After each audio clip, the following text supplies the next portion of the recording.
नमस्कार दोस्तों, एग्जामोफोबिया YouTube channel में आप सभी लोगों का स्वागत है। आज हम लोग बीपीएससी 69 बीपीएससी पीटी के लिए ध्येय आईएएस संस्थान के टेस्ट नंबर 2 पे चर्चा करेंगे, जिसके तहत हम लोग 150 क्वेश्चन को सॉल्व करेंगे। और ये टेस्ट पेपर बहुत ही महत्वपूर्ण है 69 बीपीएससी के तहत। और जो है ध्येय आईएएस संस्थान ने टोटल इस बार जो है 12 टेस्ट पेपर करवा रहा है, यानी 12 टेस्ट पेपर करवा रहा है ध्येय आईएएस संस्थान, जिसके आज हम लोग दूसरे नंबर टेस्ट पेपर पे चर्चा करने जा रहे हैं। तो चलिए बिना देरी की शुरुआत करते हैं क्वेश्चन नंबर पहले के साथ।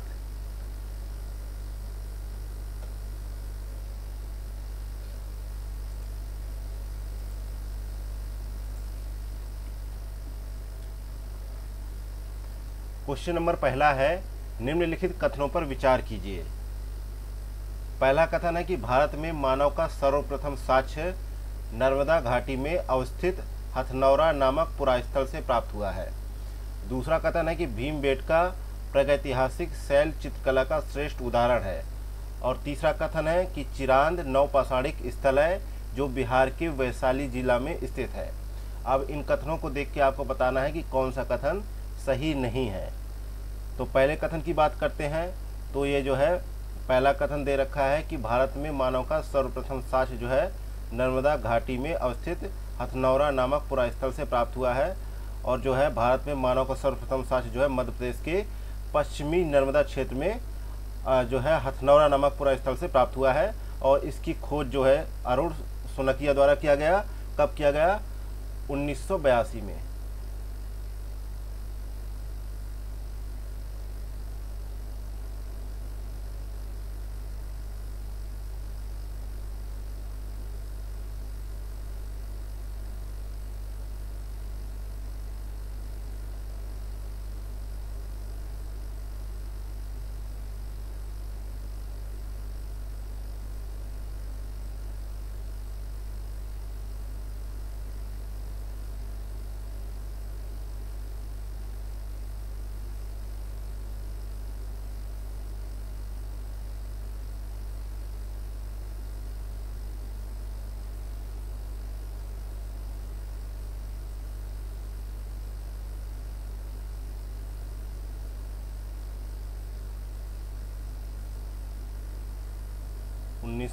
में किया गया।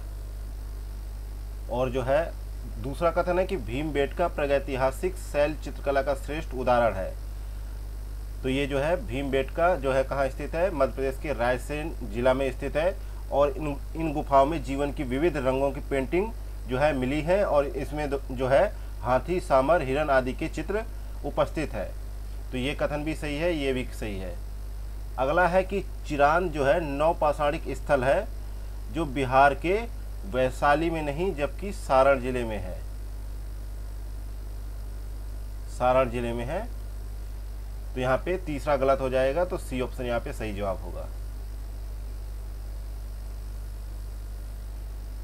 अगला है क्वेश्चन नंबर दूसरा, निम्नलिखित में से कौन सा एक हड़प्पा स्थल नहीं है? बताइए दूसरे में कौन सा सही ऑप्शन होगा? तो दूसरे में सही ऑप्शन होगा सी ऑप्शन, सोहगौरा। सोहगौरा जो है उत्तर प्रदेश के गोरखपुर जिले में जो है राप्ती नदी के किनारे स्थित एक गांव है, ना कि कोई हड़प्पा स्थल है। यहाँ से मौर्यकालीन जो है ताम्रपत्र अभिलेख प्राप्त हुए हैं, जिसमें जो है अन्नागार होने का विवरण मिलता है। और इसके अलावा जो है ऊपर के दोनों ऑप्शन है जो है वो हड़प्पा सभ्यता से जुड़े हुए हैं। और ये दोनों जो है आज के जो है पाकिस्तान के सिंध प्रांत में स्थित है। अगला है क्वेश्चन नंबर तीसरा, सैंधव सभ्यता का महान स्नानागार कहाँ से प्राप्त हुआ है? तो बताइए तीसरे का सही जवाब क्या होगा? ए ऑप्शन में मोहनजोदड़ो, बी ऑप्शन में हड़प्पा, सी ऑप्शन लोथल और डी ऑप्शन एक से अधिक, ई ऑप्शन में इनमें से कोई नहीं। तो तीसरे का यहाँ पे सही जवाब होगा ए ऑप्शन, मोहनजोदड़ो से प्राप्त हुए हैं। और इसकी लंबाई जो है उत्तर से दक्षिण जो है 55 मीटर है। और चौड़ाई जो है पूर्व से पश्चिम की ओर 33 मीटर है। और सिंधी भाषा में मोहनजोदड़ो का अर्थ होता है मृतकों का टीला। आगे बढ़ते हैं, देखते हैं क्वेश्चन नंबर चौथा। क्वेश्चन नंबर चौथा है, चतुर्थ, बौद्ध संगीति के संदर्भ में निम्नलिखित कथनों पर विचार कीजिए। पहला कथन है कि इसका आयोजन कुषाण शासक कनिष्क के राजकाल में पाटलिपुत्र में हुआ, और दूसरा कथन है कि इसकी अध्यक्षता वसुमित्र ने की तथा अश्वघोष इसके उपाध्यक्ष बने। तीसरा कथन है कि इसी समय बौद्ध धर्म हीनयान एवं महायान नामक दो स्पष्ट संप्रदायों में विभक्त हो गया। तो तीनों कथनों में से देख के बताना है कि कौन सा कथन गलत है। तो यहाँ पे देखते हैं कौन सा कथन गलत है। तो इसका आयोजन जो है कुषाण शासक कनिष्क के राजकाल में पाटलिपुत्र में हुआ। तो यहाँ पे जो है ये पहला कथन जो है गलत हो जा रहा है, क्योंकि जो है कनिष्क के राजकाल में जो है कश्मीर के कुंडलवन में हुआ था, ना कि पाटलिपुत्र में हुआ था। जो है कुषाण शासक थे जो कनिष्क, उनके जो है राजकाल में कश्मीर के कुंडलवन में हुआ था, ना कि पाटलिपुत्र, इसलिए यहाँ पे गलत हो जाएगा। बाकी इसकी अध्यक्षता जो है वसुमित्र ने की थी, और जो है अश्वघोष इसके उपाध्यक्ष बने। और जो है तीसरा कथन है कि इसी समय बौद्ध धर्म हीनयान एवं महायान नामक दो स्पष्ट संप्रदायों में विभक्त हो गया। तो ये भी कथन सही है, ये दोनों कथन सही है, तो इसलिए ए ऑप्शन यहाँ पे सही जवाब हो जाएगा। अगला है क्वेश्चन नंबर 5वां। क्वेश्चन नंबर 5वां कह रहा है निम्नलिखित कथनों पर विचार कीजिए। पहला कथन है कि प्राचीन महाजनपद मगध की प्रथम राजधानी गिरिव्रज थी। दूसरा है कि बौद्ध ग्रंथों के अनुसार बिंबिसार हर्यक वंश से संबंधित था। तीसरा कथन है कि उदयन ने अपनी राजधानी राजगृह से पाटलिपुत्र स्थानांतरित कर दी थी। तो यहाँ पे पांचवें को देखते हैं। तो पांचवें में जो है पूछा गया है कि कौन सा सही नहीं है। तो पहला कथन है कि पुराणों के अनुसार जो है मगध पर शासन करने वाला पहला जो है राजवंश जो है बृहद्रथ वंश था, और इस वंश के पहले राजा बृहद्रथ का पुत्र जरासंध था, जिसने गिरिव्रज को अपनी राजधानी बनाया था। ये बिल्कुल सही है। अगला है कि बौद्ध ग्रंथों के अनुसार बिंबिसार हर्यक वंश से संबंधित था। यह जो है मगध का प्रथम जो है प्रतापी शासक था बिंबिसार, और इसके अलावा बिंबिसार हर्यक वंश से संबंधित था, और इसकी मृत्यु जो है 492 ईसा पूर्व हुई थी। इसके पश्चात जो है अजात शत्रु जो है मगध का शासक बना। अजात शत्रु का पुत्र उदयन ने अपनी राजधानी राजगृह से पाटलिपुत्र स्थानांतरित की थी, इसलिए दूसरा और तीसरा भी सही है। तो यहाँ पे जो है ई ऑप्शन सही जवाब हो जाएगा। नेक्स्ट क्वेश्चन नंबर 6वां। निम्नलिखित कथनों पर विचार कीजिए और तीनों कथनों को देख के सही जो है का चुनाव कीजिए। तो छठे में दे रखा है कि पहला कथन है कि अंतिम मौर्य शासक बृहद्रथ की हत्या उसके प्रधान सेनापति पुष्पमित्र शुंग ने की थी, और दूसरा कथन है कि अंतिम शुंग राजा देवभूति की हत्या उसके ब्राह्मण मंत्री वासुदेव कंडव ने की, और उसने राज सिंहासन हथिया लिया। तीसरा है कि आंध्र ने कंडव राजवंश के अंतिम शासक को पद से वंचित किया था। तो यहाँ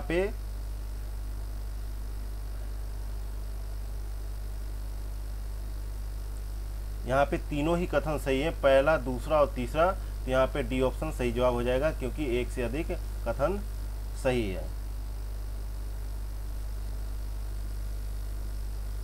नेक्स्ट है क्वेश्चन नंबर 7वां।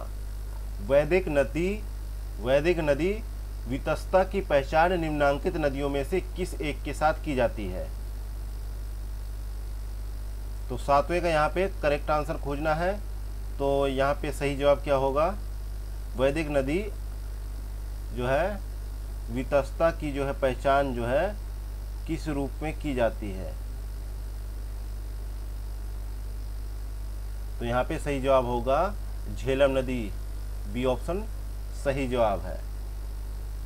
यहाँ पे कुछ और नदियों के बारे में बात कर लेते हैं। जैसे वैदिक नदी अस्किनी की पहचान जो है चेनाब नदी से की जाती है, और वैदिक नदी जो है सदा नीरा की पहचान जो है गंडक नदी से की जाती है, और अगली नदी है परुष्णी नदी का जो है पहचान जो है रावी नदी से की जाती है, और विपाशा की पहचान जो है व्यास नदी से होती है। इसके अलावा गोमती नदी की पहचान जो है गोमल नदी से की जाती है। ठीक है, आगे बढ़ते हैं, देखते हैं क्वेश्चन नंबर 8वां। सतप्रत ब्राह्मण में उल्लिखित राजा विदेव माधव से संबंधित ऋषि कौन थे? तो यहाँ पे 8वें को देख लेते हैं। ऋषि भरद्वाज, ऋषि वशिष्ठ, ऋषि गौतम, राहुगढ़, एक से अधिक, या ई ऑप्शन में इनमें से कोई नहीं। तो 8वें का यहाँ पे सही जवाब है ऋषि गौतम राहुगढ़ जो है सतप्रत ब्राह्मण में उल्लिखित जो है राजा विदेव माधव है उनसे संबंधित ऋषि हैं। तो यहाँ पे सी ऑप्शन सही जवाब है। इसमें उनके निवास की चर्चा मिलती है। साथ ही इसमें विदेव माधव द्वारा अपने पुरोहित गौतम राहुगढ़ के साथ अग्नि का पीछा करते हुए गंडक नदी तक पहुंचने की बात कही गई है। आगे देखते हैं क्वेश्चन नंबर 9। क्वेश्चन नंबर 9 है त्रिरत्न सिद्धांत सम्यक धारण, सम्यक चरित्र एवं सम्यक ज्ञान निम्नलिखित में से किससे संबंधित है? ऑप्शन दे रखा है कि बौद्ध धर्म, जैन धर्म, ईसाई धर्म, या एक से अधिक, या इनमें से कोई नहीं। तो यहाँ पे 9 का सही जवाब होगा बी ऑप्शन, जैन धर्म से संबंधित है। बी ऑप्शन यहाँ पे सही जवाब होगा। इन तीनों को मिला के ही त्रिरत्न की संज्ञा दी जाती है। अगला है क्वेश्चन नंबर 10वां। क्वेश्चन नंबर 10वां है कि शासक द्वारा सर्वप्रथम पाटलिपुत्र का राजधानी के रूप में चयन किया गया। सर्वप्रथम किस शासक द्वारा पाटलिपुत्र का राजधानी के रूप में चयन किया गया? ए ऑप्शन अजात शत्रु द्वारा, बी ऑप्शन कालाशोक द्वारा, सी ऑप्शन उदयन द्वारा, डी ऑप्शन एक से अधिक सही है, ई ऑप्शन में इनमें से कोई नहीं। तो यहाँ पे 10वें का सही जवाब होगा सी ऑप्शन उदयन द्वारा जो है सर्वप्रथम पाटलिपुत्र को राजधानी के रूप में चयन किया गया। और पाटलिपुत्र की स्थापना अजात शत्रु के उत्तराधिकारी उदयन ने गंगा और सोन नदी के संगम पर एक किला बनाकर की। और जो है इसने मगध साम्राज्य की राजधानी राजगृह से पाटलिपुत्र स्थानांतरित कर दी। और यह नगर जो है शिशुनाग वंश, नंद वंश और मौर्य वंश की राजधानी भी रही। आगे बढ़ते हैं, देखते हैं क्वेश्चन नंबर 11वां। निम्नलिखित कथनों में से सही को सुमेलित कीजिए। एक तरफ महाजनपद दे रखे हैं, दूसरी तरफ उनसे संबंधित राजधानियां। तो आपको देख के बताना है कि कौन सा सही सुमेलित है। तो टोटल महाजनपदों की सूची कितनी मिलती है? जो है बौद्ध ग्रंथ के अंगुत्तर निकाय तथा जैन ग्रंथ के भगवती सूत्र में 16 महाजनपदों की सूची मिलती है, जिसमें जो है अंग, मगध, काशी, कौशल, वज्जी, मल्ल, चेदी, वत्स, कुरु, पांचाल, मत्स्य, सूरसेन, अस्मक, अवंती, गांधार और कंबोज। तो यहाँ पे अंग की बात की जा रही है। तो अंग की राजधानी जो है चंपा थी, ना कि मथुरा। तो ये तो ऑप्शन गलत हो गया। और मगध की राजधानी राजगृह थी, ये भी गलत हो गया। अगला है कौशल की राजधानी। तो कौशल की राजधानी जो है श्रावस्ती थी, ये ऑप्शन सही जवाब होगा। तो यहाँ पे सी ऑप्शन सही जवाब हो जाएगा। जबकि कंबोज की राजधानी जो है हाटक थी। इसके अलावा गांधार महाजनपद की राजधानी तक्षशिला थी। आगे बढ़ते देखते क्वेश्चन नंबर 12वां। भारतीय प्रतीक पर उत्कीर्ण सत्यमेव जयते कहाँ से लिया गया है? ए ऑप्शन में दे रखा है मुंडकोपनिषद से, बी ऑप्शन में भगवत गीता से, सी ऑप्शन में मत्स्य पुराण से, डी ऑप्शन में एक से अधिक, ई ऑप्शन में उपयुक्त में से कोई नहीं। तो यहाँ पे 12वें का सही जवाब है सत्यमेव जयते शब्द जो है मुंडकोपनिषद से लिया गया है, और जिसका अर्थ जो है सत्य की ही विजय होती है। और ये जो है भारतीय प्रतीक पर भी अंकित किया गया है। तो यहाँ पे ए ऑप्शन सही जवाब होगा। नेक्स्ट है क्वेश्चन नंबर 13 है। निम्नलिखित कथनों पर विचार कीजिए। पहला कथन है कि बुद्ध की भूमि स्पर्श मुद्रा से तात्पर्य अपने तप की शुचिता और निरंतरता को बनाए रखने से है। दूसरा कथन है कि भूमि स्पर्श मुद्रा की सारनाथ की बुद्ध मूर्ति गुप्त काल से संबंधित है। इसके अलावा तीसरा कथन है कि महावीर स्वामी को एशिया के ज्योति पुंज के तौर पर जाना जाता है। तो आपको बताना है कि कौन से कथन सही है। तो यहाँ पे 13वें का देखते हैं। तो 13वें का सही क्या है? पहला है कि बुद्ध की भूमि स्पर्श मुद्रा से तात्पर्य अपने तप की शुचिता और निरंतरता को बनाए रखना है। इसके अलावा भूमि स्पर्श मुद्रा की सारनाथ की बुद्ध मूर्ति गुप्त काल से संबंधित है। तो जो है पहला और दूसरा सही हो जाता है। और जबकि जो है महावीर स्वामी को नहीं एशिया के ज्योतिपुंज के तौर पे जाना जाता है, जबकि गौतम बुद्ध को जाना जाता है, इसलिए यहाँ पे ये कथन गलत हो जाता है। तो यहाँ पे डी ऑप्शन सही होगा, उपयुक्त में से एक से अधिक सही है। अगला क्वेश्चन नंबर 14 है। 14 नंबर क्वेश्चन है, निम्नलिखित कथनों पर विचार कीजिए। तो पहला कथन दे रखा है, मखली गोसाल ने आजीवक संप्रदाय की स्थापना की थी। और दूसरा है, जैन धर्म में पूर्ण ज्ञान के लिए कैवल्य शब्द का प्रयोग किया गया। तीसरा कथन है कि महावीर स्वामी को जंभिका ग्राम के समीप ऋजुपालिका नदी के तट पर 1 साल वृक्ष के नीचे कैवल्य प्राप्त हुआ था। तो यहाँ पे 14 नंबर क्वेश्चन को देखते हैं। तो पूछा गया है कि कौन सा ऑप्शन सही नहीं है।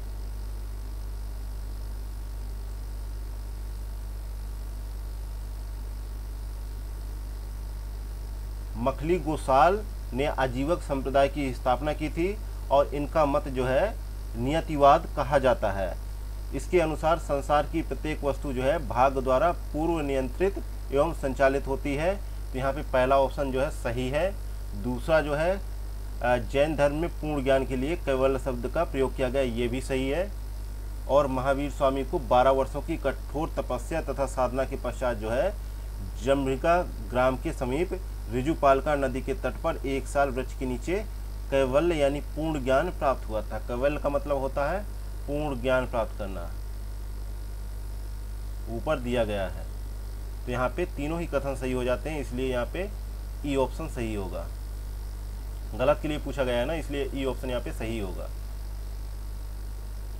अगला है क्वेश्चन नंबर 15 है, निम्नलिखित में से कौन सा सही सुमेलित है। एक तरफ जैन तीर्थंकर है और दूसरी तरफ उनके प्रतीक चिन्ह है। तो नेमिनाथ के जो है प्रतीक चिन्ह क्या है, शंख है, और पार्श्वनाथ का है जो है सर्प है, ये सही है। और महावीर स्वामी का जो है शंख नहीं बल्कि सिंह है।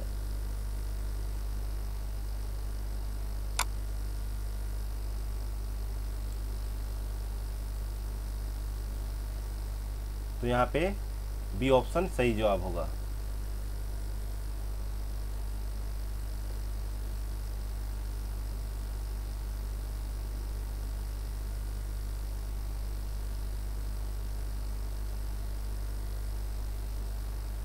अगला है क्वेश्चन नंबर 16 है, चंद्रप्रद्योत किस प्राचीन गणराज्य के राजा थे। तो चंद्रप्रद्योत जो है अवंती के शासक थे, यहाँ पे सी ऑप्शन सही जवाब है। बुद्ध काल में अवंती की राजधानी क्या हुआ करती थी, उज्जैन हुआ करती थी, उज्जैन हुआ करती थी। जब चंद्रप्रद्योत जो है पांडु रोग से ग्रसित हो गए थे तो उन्होंने बिंबिसार से अपने राजवैद्य जीवक को उसके उपचार के लिए भेजा गया था। नेक्स्ट है क्वेश्चन नंबर 17 है, निम्नलिखित कथनों पर विचार कीजिए। निम्नलिखित कथनों पर विचार कीजिए।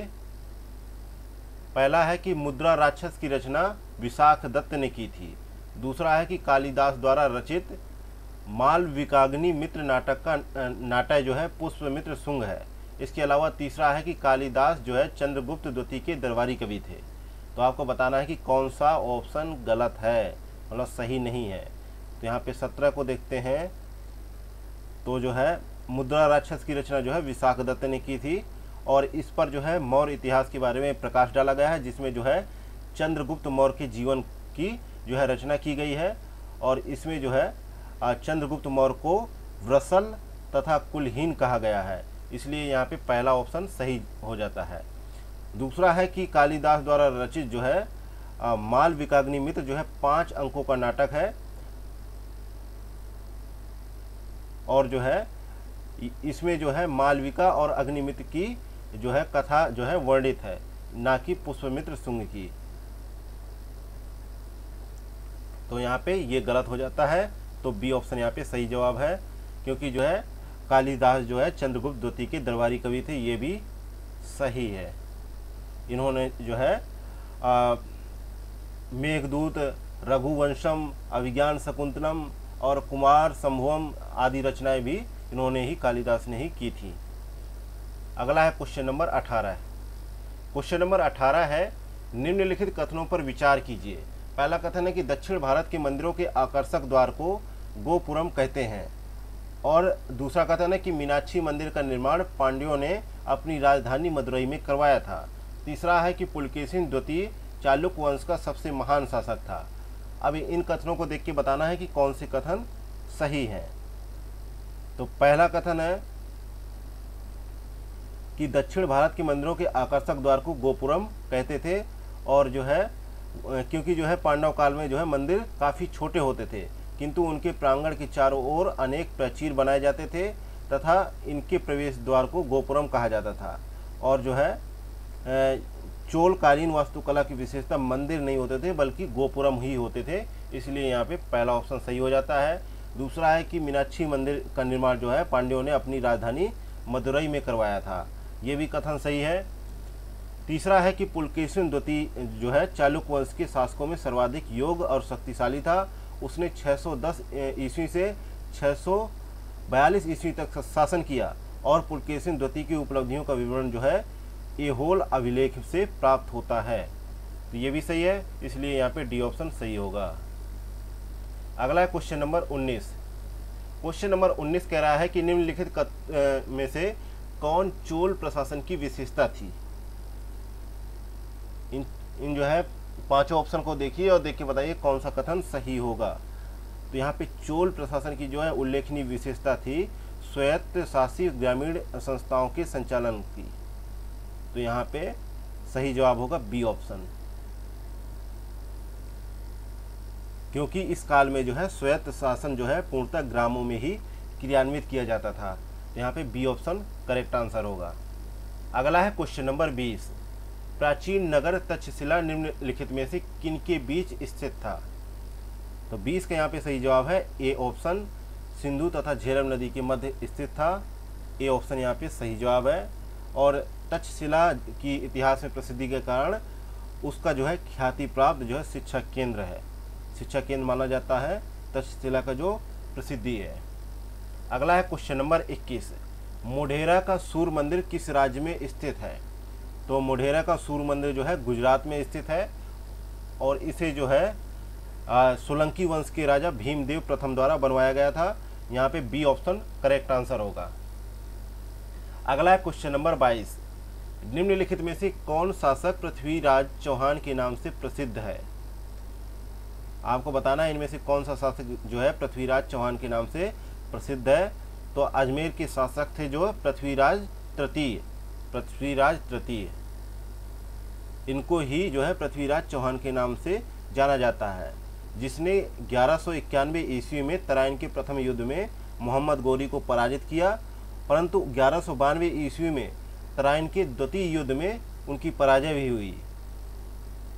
अगला है क्वेश्चन नंबर 23। क्वेश्चन नंबर 23 कह रहा है कि निम्नलिखित में से किसने सोमपुर महाविहार का निर्माण करवाया था। तो कुमारगुप्त फर्स्ट, विजयसेन, धर्मपाल, एक से अधिक ऑप्शन सही है। ई ऑप्शन में इनमें से कोई नहीं, तो यहाँ पे सही जवाब है सी ऑप्शन, धर्मपाल ने जो है विक्रमशिला तथा सोमपुरी में प्रसिद्ध विहारों की स्थापना करवाई, और उसकी राजसभा में प्रसिद्ध बौद्ध लेखक हरिभद्र निवास करता था। तारानाथ के अनुसार जो है उसने 50 धार्मिक विद्यालयों की भी स्थापना करवाई, और जो है धर्मपाल के लेखों में उसे जो है परम सौगत भी कहा जाता है, परम सौगत कहा जाता है।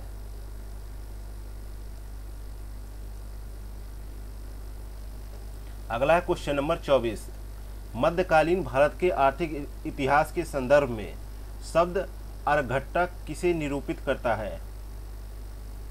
यहाँ पे 24 का सही जवाब है अर्घट्टा जो है भूमि की सिंचाई के लिए प्रयुक्त जो है जलचक्र यानी वाटर व्हील था।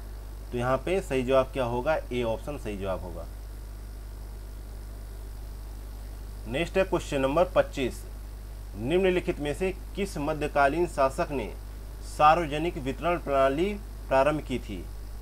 तो यहाँ पे 25 का सही जवाब है अलाउद्दीन खिलजी ने इसको शुरू किया था। ए ऑप्शन यहाँ पे सही जवाब है। सार्वजनिक वितरण प्रणाली को बाजार नियंत्रण प्रणाली भी कहा जाता है। इसके अलावा अलाउद्दीन खिलजी ने कीमतों पर नियंत्रण करने के लिए मलिक काबुल को सहाना और यह कह सकते हैं बाजार अधीक्षक के रूप में नियुक्त किया, जिनके नेतृत्व में बाजार की कीमतें निश्चित की गईं और इस मूल्य पर व्यापारी अपना माल बेचने के लिए विवश थे। अगला है क्वेश्चन नंबर 26। निम्नलिखित में से किस शासक ने सर्वप्रथम जजिया कर समाप्त कर दिया था? तो यहाँ पे सही जवाब क्या होगा? A option Zain ul Abedin. ये जो है 1420 ईस्वी में जो है कश्मीर के सिंहासन पे जो है विराजमान थे और वह कश्मीर के सबसे महान शासक थे। वह धार्मिक दृष्टि से अत्यधिक सहिष्णु थे और उसकी धार्मिक उदारता के कारण उसकी तुलना जो है मुगल बादशाह अकबर से की जाती थी। उसने हिंदुओं पर लगने वाला जजिया कर हटा दिया था। ऐसा करने वाला वह जो है पहला शासक बना था। अगला है क्वेश्चन नंबर 27। निम्नलिखित कथनों पर विचार कीजिए। पहला कथन है कि जौनपुर शहर की स्थापना 14वीं शताब्दी के सुल्तान फिरोज शाह तुगलक ने किया था। दूसरा कथन है कि सुल्तान मोहम्मद बिन तुगलक का वास्तविक नाम जौना खां था।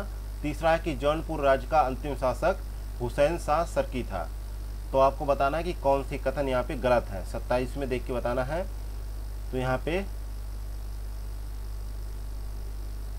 जौनपुर शहर की स्थापना 14वीं शताब्दी के सुल्तान जो है फिरोज शाह तुगलक ने अपने चचेरे भाई सुल्तान मोहम्मद बिन तुगलक की स्मृति में किया था।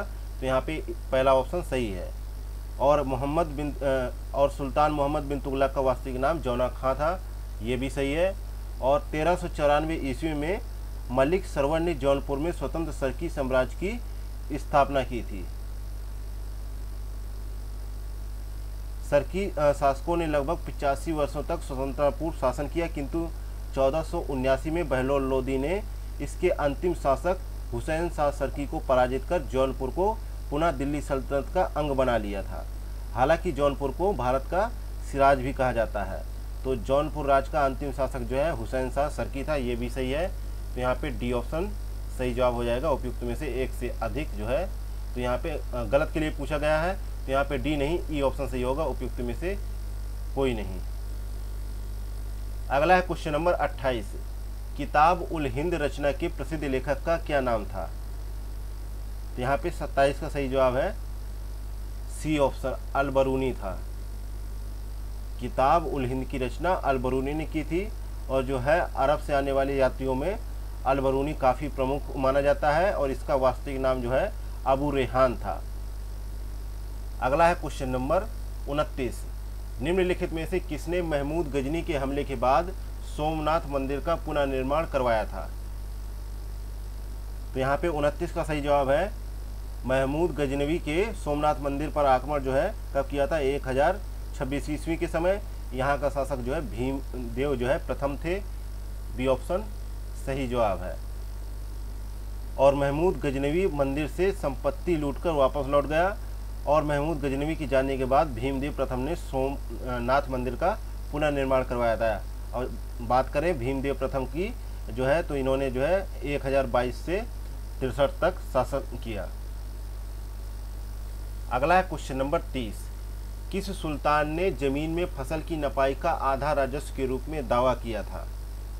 यहाँ पे 30 को देखें तो यहाँ पे 30 का सही जवाब होगा सी ऑप्शन, अलाउद्दीन खिलजी ने।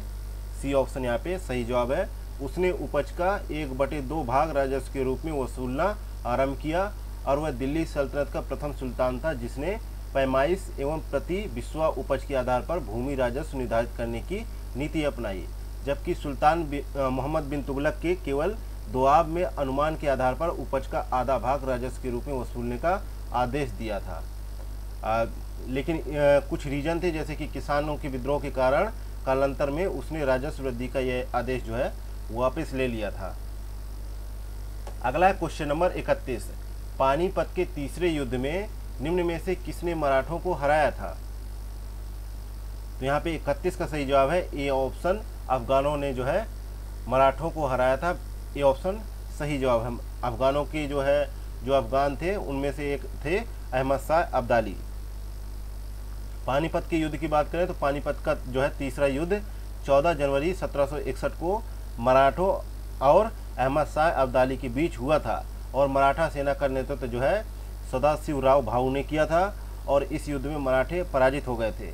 इसके अलावा जो है युद्ध के प्रत्यक्षदर्शी थे जो काशीराम पंडित, उन्होंने पानीपत का जो है तटीय युद्ध जो है मराठों के लिए प्रलयकारी सिद्ध हुआ, ऐसा उन्होंने कहा था। अगला है क्वेश्चन नंबर 32। निम्नलिखित में से दिल्ली सल्तनत के किस सुल्तान के शासनकाल में शाही महलों में हिंदू देवी देवताओं की पूजा होती थी? यहाँ पे 32 का सही जवाब है, 32 का सही जवाब है सी ऑप्शन। नसरुद्दीन खुसरो शाह के जो है शासनकाल में जो है महलों में जो है हिंदू देवी देवताओं की पूजा होती थी। और मुबारक शाह की हत्या के उपरांत जो है खुसरो खां जो है नसरुद्दीन खुसरो शाह की उपाधि धारण कर दिल्ली की गद्दी पर बैठा था और इसी के शासनकाल में जो है शाही महलों में हिंदू देवी देवताओं की पूजा की जाती थी।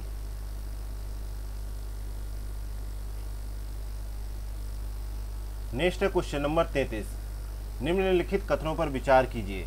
पहला कथन है कि दीवाने खैरात एक दान विभाग था जिसे फिरोज तुगलक द्वारा स्थापित किया गया था। दूसरा कथन है कि दीवाने अमीर को ही मोहम्मद बिन तुगलक द्वारा स्थापित एक कृषि विभाग था। और तीसरा कथन है कि मंगोलों से मुकाबला करने के लिए बलबन ने एक सैन्य विभाग दीवाने अर्ज की स्थापना की थी।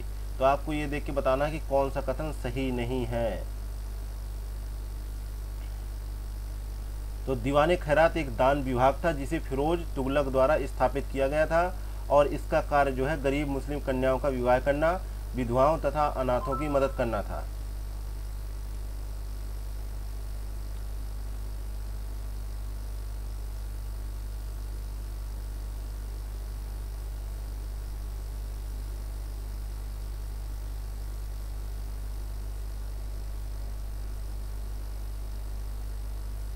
तो यहाँ पे जो है पहला कथन जो है सही है।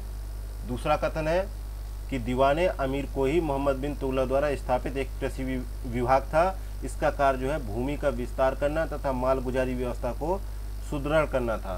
तो ये भी सही है। तीसरा है कि मंगोलों से मुकाबला करने के लिए बलबन ने एक सैन्य विभाग दीवाने अर्ज की स्थापना की।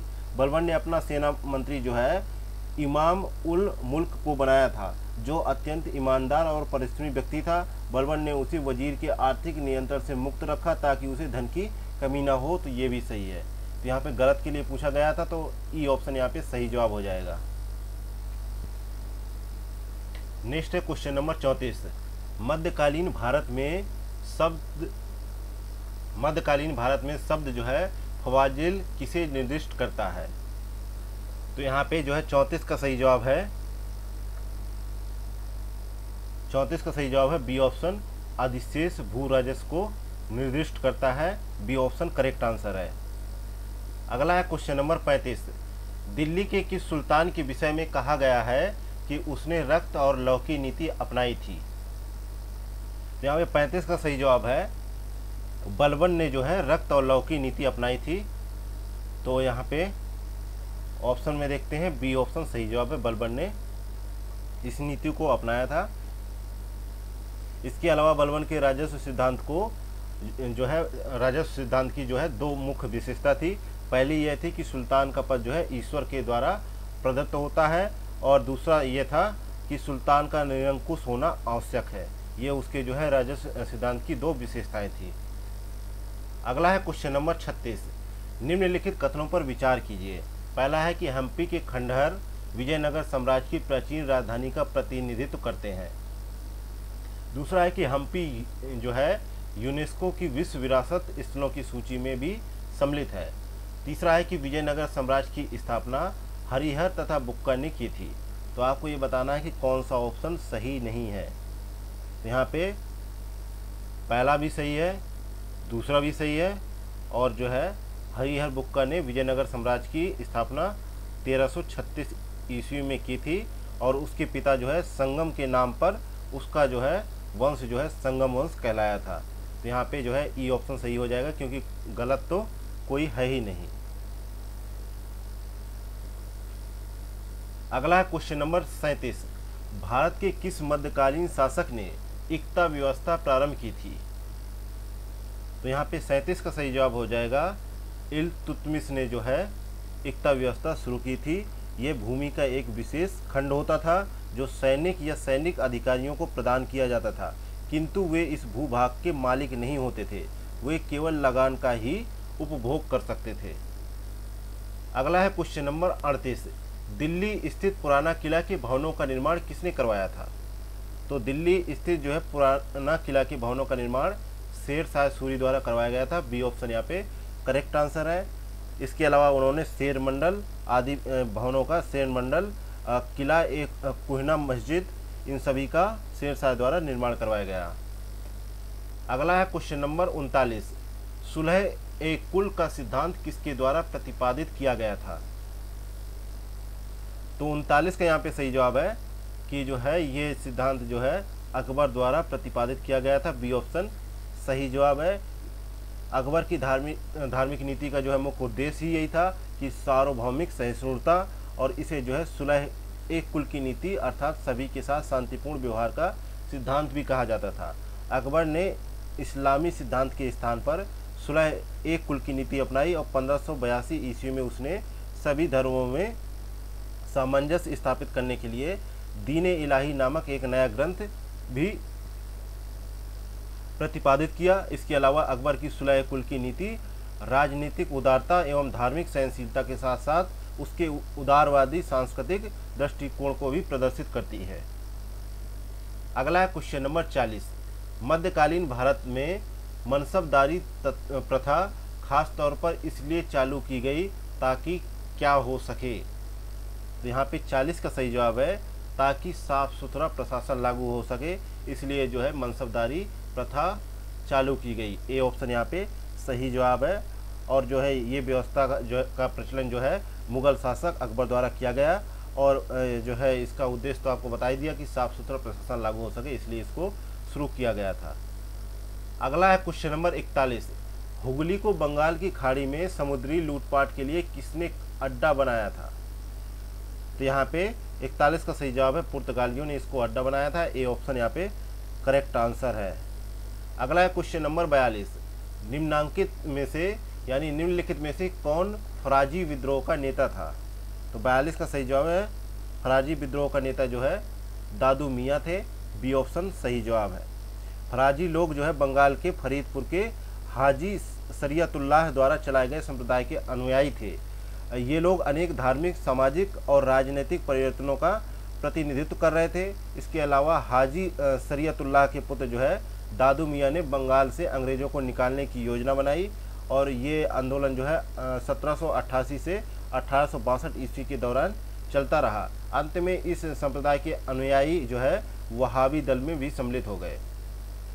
अगला है क्वेश्चन नंबर 43। क्वेश्चन नंबर 43 कह रहा है कि निम्नलिखित कथनों पर विचार कीजिए। पहला कथन दे रखा है कि वॉरेन हेस्टिंग ने कलकत्ता में मदरसा की स्थापना की, और दूसरा कथन दे रखा है कि नारायण मेघाजी लोखंडे भारत में श्रम आंदोलन के अग्रदूत माने जाते हैं। तीसरा कथन है कि भारत का पहला समाचार पत्र बंगाल गजट था। तो आपको बताना है कि कौन से कथन सही है। यहाँ पे 43 को देखते हैं हम लोग। तो 1780 में वॉरेन हेस्टिंग ने कलकत्ता में मदरसा की स्थापना करवाई, ये सही है। और दूसरा है कि नारायण मेघाजी लोखंडे भारत में श्रम आंदोलन के अग्रदूत माने जाते हैं, ये भी सही है।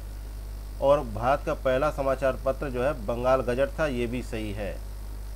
और जो है 1780 में J.A. हिक्की ने बंगाल गजट नामक समाचार पत्र जो है प्रकाशन करना प्रारंभ किया था, तो ये भी सही है। यहाँ पे डी ऑप्शन सही जवाब होगा।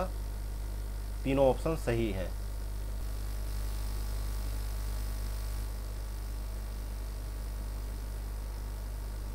नेक्स्ट है क्वेश्चन नंबर 44, राजा राम मोहन राय को राजा की उपाधि से किसने विभूषित किया था? तो किसने विभूषित किया था? यहाँ पे सही जवाब है 44 का ए ऑप्शन, मुगल सम्राट अकबर द्वितीय ने कहा था, उन्हें राजा की उपाधि दी थी।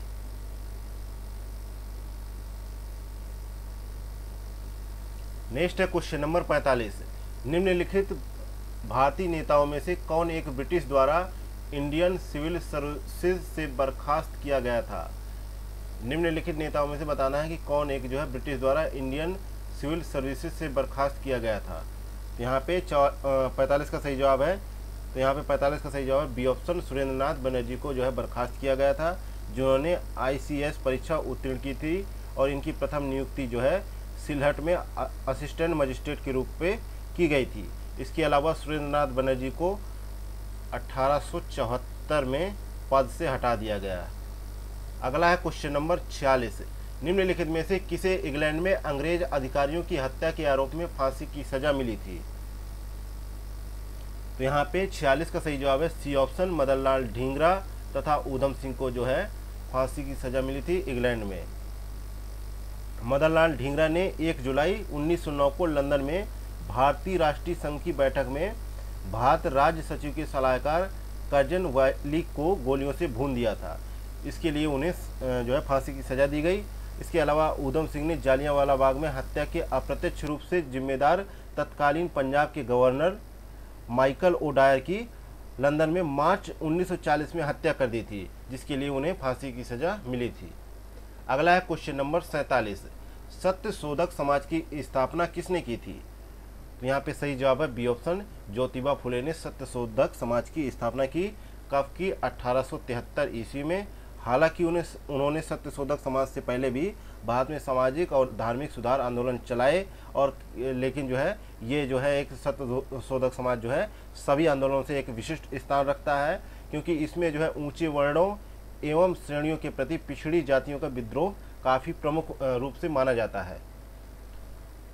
अगला है क्वेश्चन नंबर 48, निम्नलिखित युग्मों में से कौन सुमेलित नहीं है?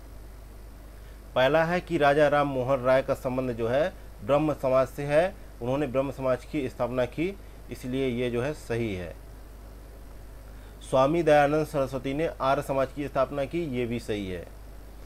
महादेव गोविंद रनाडे ने जो है थियोसॉफिकल सोसाइटी से नहीं बल्कि प्रार्थना सभा से जुड़े हुए थे, इसलिए जो है ये गलत हो जाएगा। सही ऑप्शन यही माना जाएगा, गलत के लिए पूछा गया है।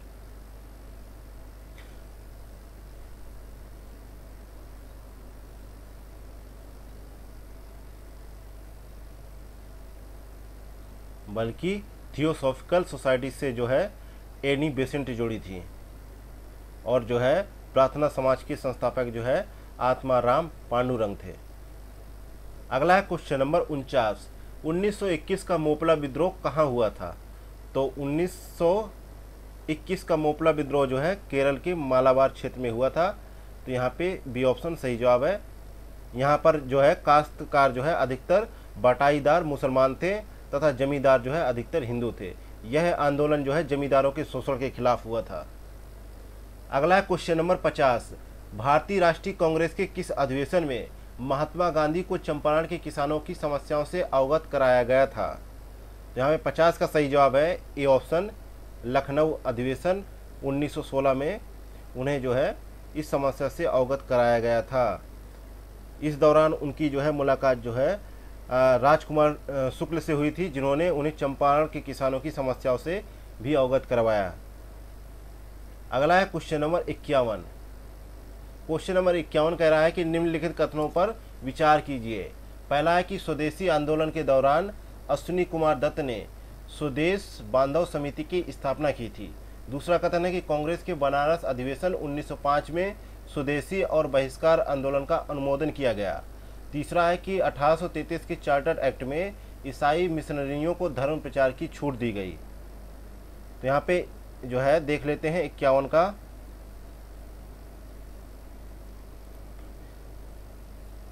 तो यहाँ पे स्वदेशी आंदोलन के समय जो है आंदोलन के प्रति जन समर्थन एकत्र करने के उद्देश्य से जो है 22 साल के अध्यापक जो है अश्विनी कुमार दत्त ने स्वदेश बांधव समिति की स्थापना की। ये बिल्कुल सही है, पहला कथन सही है। और जो है कांग्रेस के जो बनारस अधिवेशन हुआ था 1905 में, इस अधिवेशन की अध्यक्षता करते हुए गोपाल कृष्ण गोखले ने स्वदेशी और बहिष्कार आंदोलन का अनुमोदन किया। ये भी सही है। तीसरा है कि 1833 के चार्टर एक्ट के द्वारा कंपनी का अधिकार जो है 20 वर्षों के लिए पुनः बढ़ा दिया गया, और इस एक्ट के द्वारा ईसाई मिशनरियों को भारत में धर्म प्रचार करने की छूट दी गई। ये भी सही है। तो यहाँ पे डी ऑप्शन सही जवाब हो जाएगा, उपयुक्त में से एक से अधिक। अगला है क्वेश्चन नंबर 52। अखिल भारतीय किसान सभा के संदर्भ में निम्नलिखित कथनों पर विचार कीजिए। पहला कथन है कि इसकी स्थापना अप्रैल 1936 ईस्वी में लखनऊ में किया गया। दूसरा है कि इसके अध्यक्ष जो है NG रंगा थे।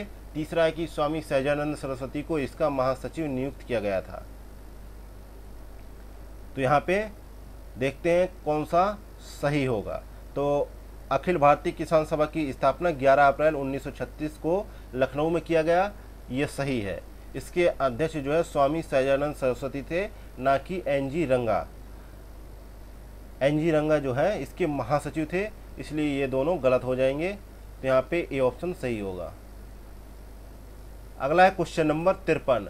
होम रूल आंदोलन भारत के स्वतंत्रता संग्राम के एक नए चरण के आरंभ का घोतक है, क्योंकि इस दौरान क्या हुआ था कि इस दौरान जो है इसने देश के सामने स्वशासन की एक ठोस योजना रखी, इसलिए ये जो है काफ़ी महत्वपूर्ण है। ए ऑप्शन यहाँ पे सही जवाब है। और जो है होम रूल आंदोलन के दोनों नेता जो तिलक थे और एनी बेसेंट, इनकी निगाह में स्वराज का अर्थ जो था वो करीब एक जैसा ही था, और इन्होंने जो है ब्रिटिश साम्राज्य के अंतर्गत जो है स्थानीय और प्रांतीय एवं केंद्रीय स्तर पर जो है उत्तरदायी शासन एवं प्रशासन की जो है आधिकारिक व्यवस्था की जाए, ऐसी इन्होंने मांग रखी थी। अगला है क्वेश्चन नंबर 54। महात्मा गांधी ने निम्नलिखित भारतीय राष्ट्रीय कांग्रेस के अधिवेशनों में से किस एक में सर्वप्रथम भाग लिया था?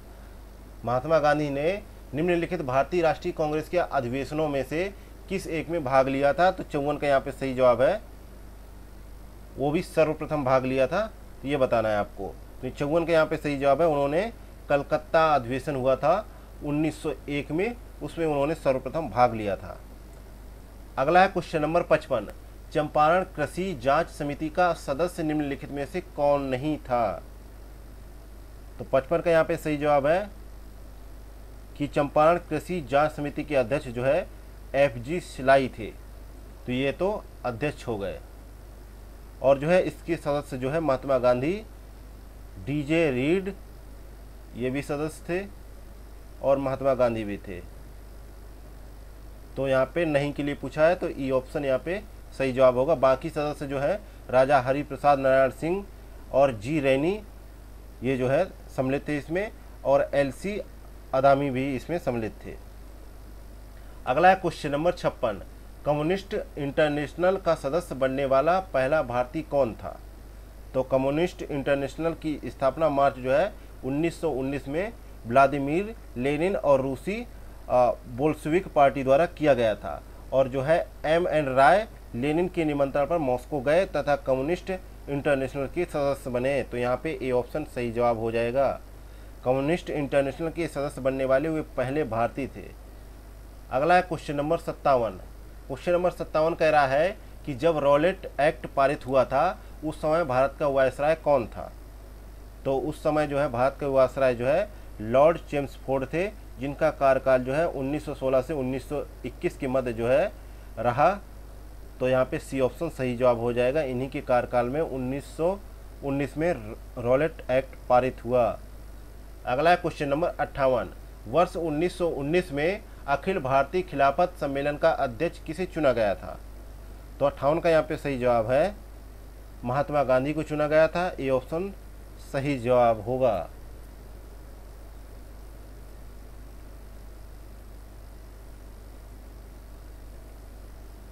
अगला है क्वेश्चन नंबर 59। असहयोग आंदोलन के दौरान विदेशी वस्त्रों को जलाए जाने पर किसने महात्मा गांधी को लिखा कि यह निष्ठुर बर्बादी है? तो यहाँ पे 59 का सही जवाब है बी ऑप्शन, रविंद्रनाथ टैगोर ने लिखा। बी ऑप्शन करेक्ट आंसर है। नेक्स्ट है क्वेश्चन नंबर 60। साइमन कमीशन के आने के विरुद्ध भारतीय जन आंदोलन क्यों हुआ? क्यों हुआ? तो यहाँ पे सही जवाब है क्योंकि साइमन कमीशन में कोई भी भारतीय सदस्य सम्मिलित नहीं किया गया था। इसमें जो है टोटल जो है 7 सदस्य थे, जिसमें जो है सारे के सारे अंग्रेज थे। इसमें कोई भारतीय नहीं बना था, इसलिए भारतीयों ने इसे श्वेत कमीशन कहकर इसका बहिष्कार किया। और जहाँ तक साइमन कमीशन की बात है तो ये जो है 3 जनवरी 1928 को बम्बई पहुँचा। अगला है क्वेश्चन नंबर 61। 1921 के अहमदाबाद अधिवेशन में निम्नलिखित नेताओं में से किसने संपूर्ण स्वराज को कांग्रेस का लक्ष्य मानने का प्रस्ताव रखा?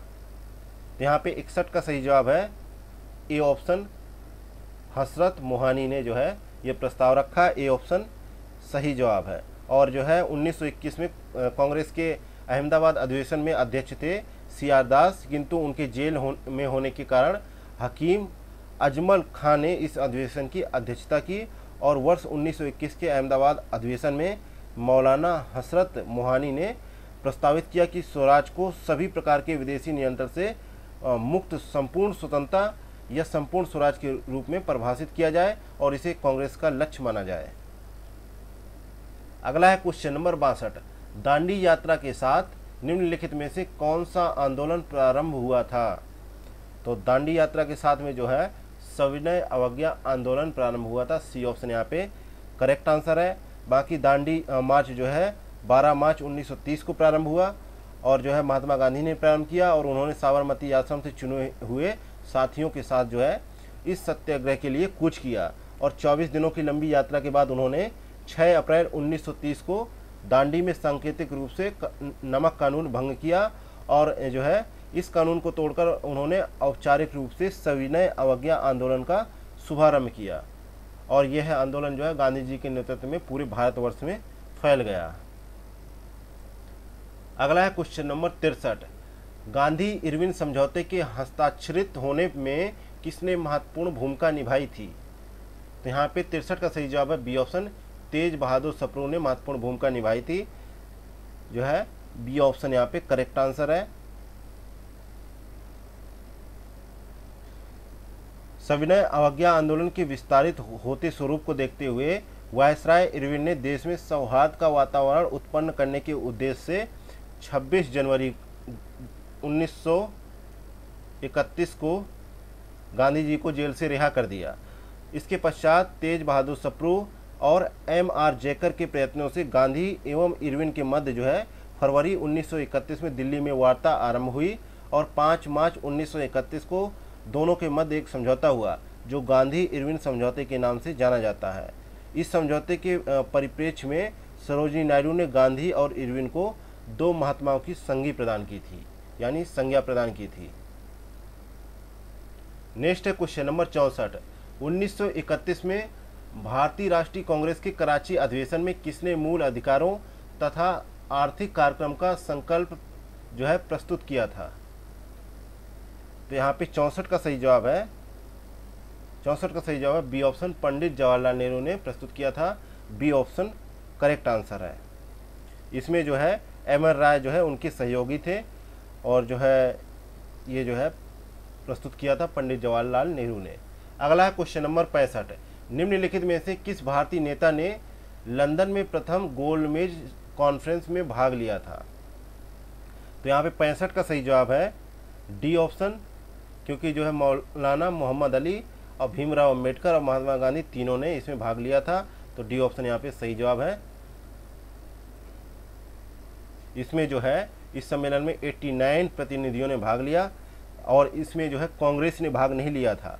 और इसमें भाग लेने वाले तेज बहादुर सप्रू, श्रीनिवास शास्त्री, मोहम्मद अली, मोहम्मद शफी, आगा खां, फजलुल हक, मोहम्मद अली जिन्ना, होमी मोदी, एम.आर. जयकर, मुंजे, भीमराव अंबेडकर तथा सुंदर सिंह जो है मजीठिया आदि प्रमुख थे। तो यहाँ पे जो है डी ऑप्शन तो सही होगा, लेकिन यहाँ पे महात्मा गांधी ने भाग नहीं लिया था, तो इसको करेक्ट कर लीजिएगा कि महात्मा गांधी ने भाग नहीं लिया था। डी ऑप्शन यहाँ पे सही जवाब है।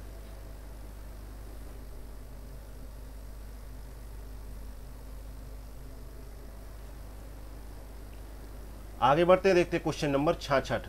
क्वेश्चन नंबर 66 है 1932 में पूना पैक्ट के बाद हरिजन सेवक संघ की स्थापना हुई, इसके अध्यक्ष कौन थे?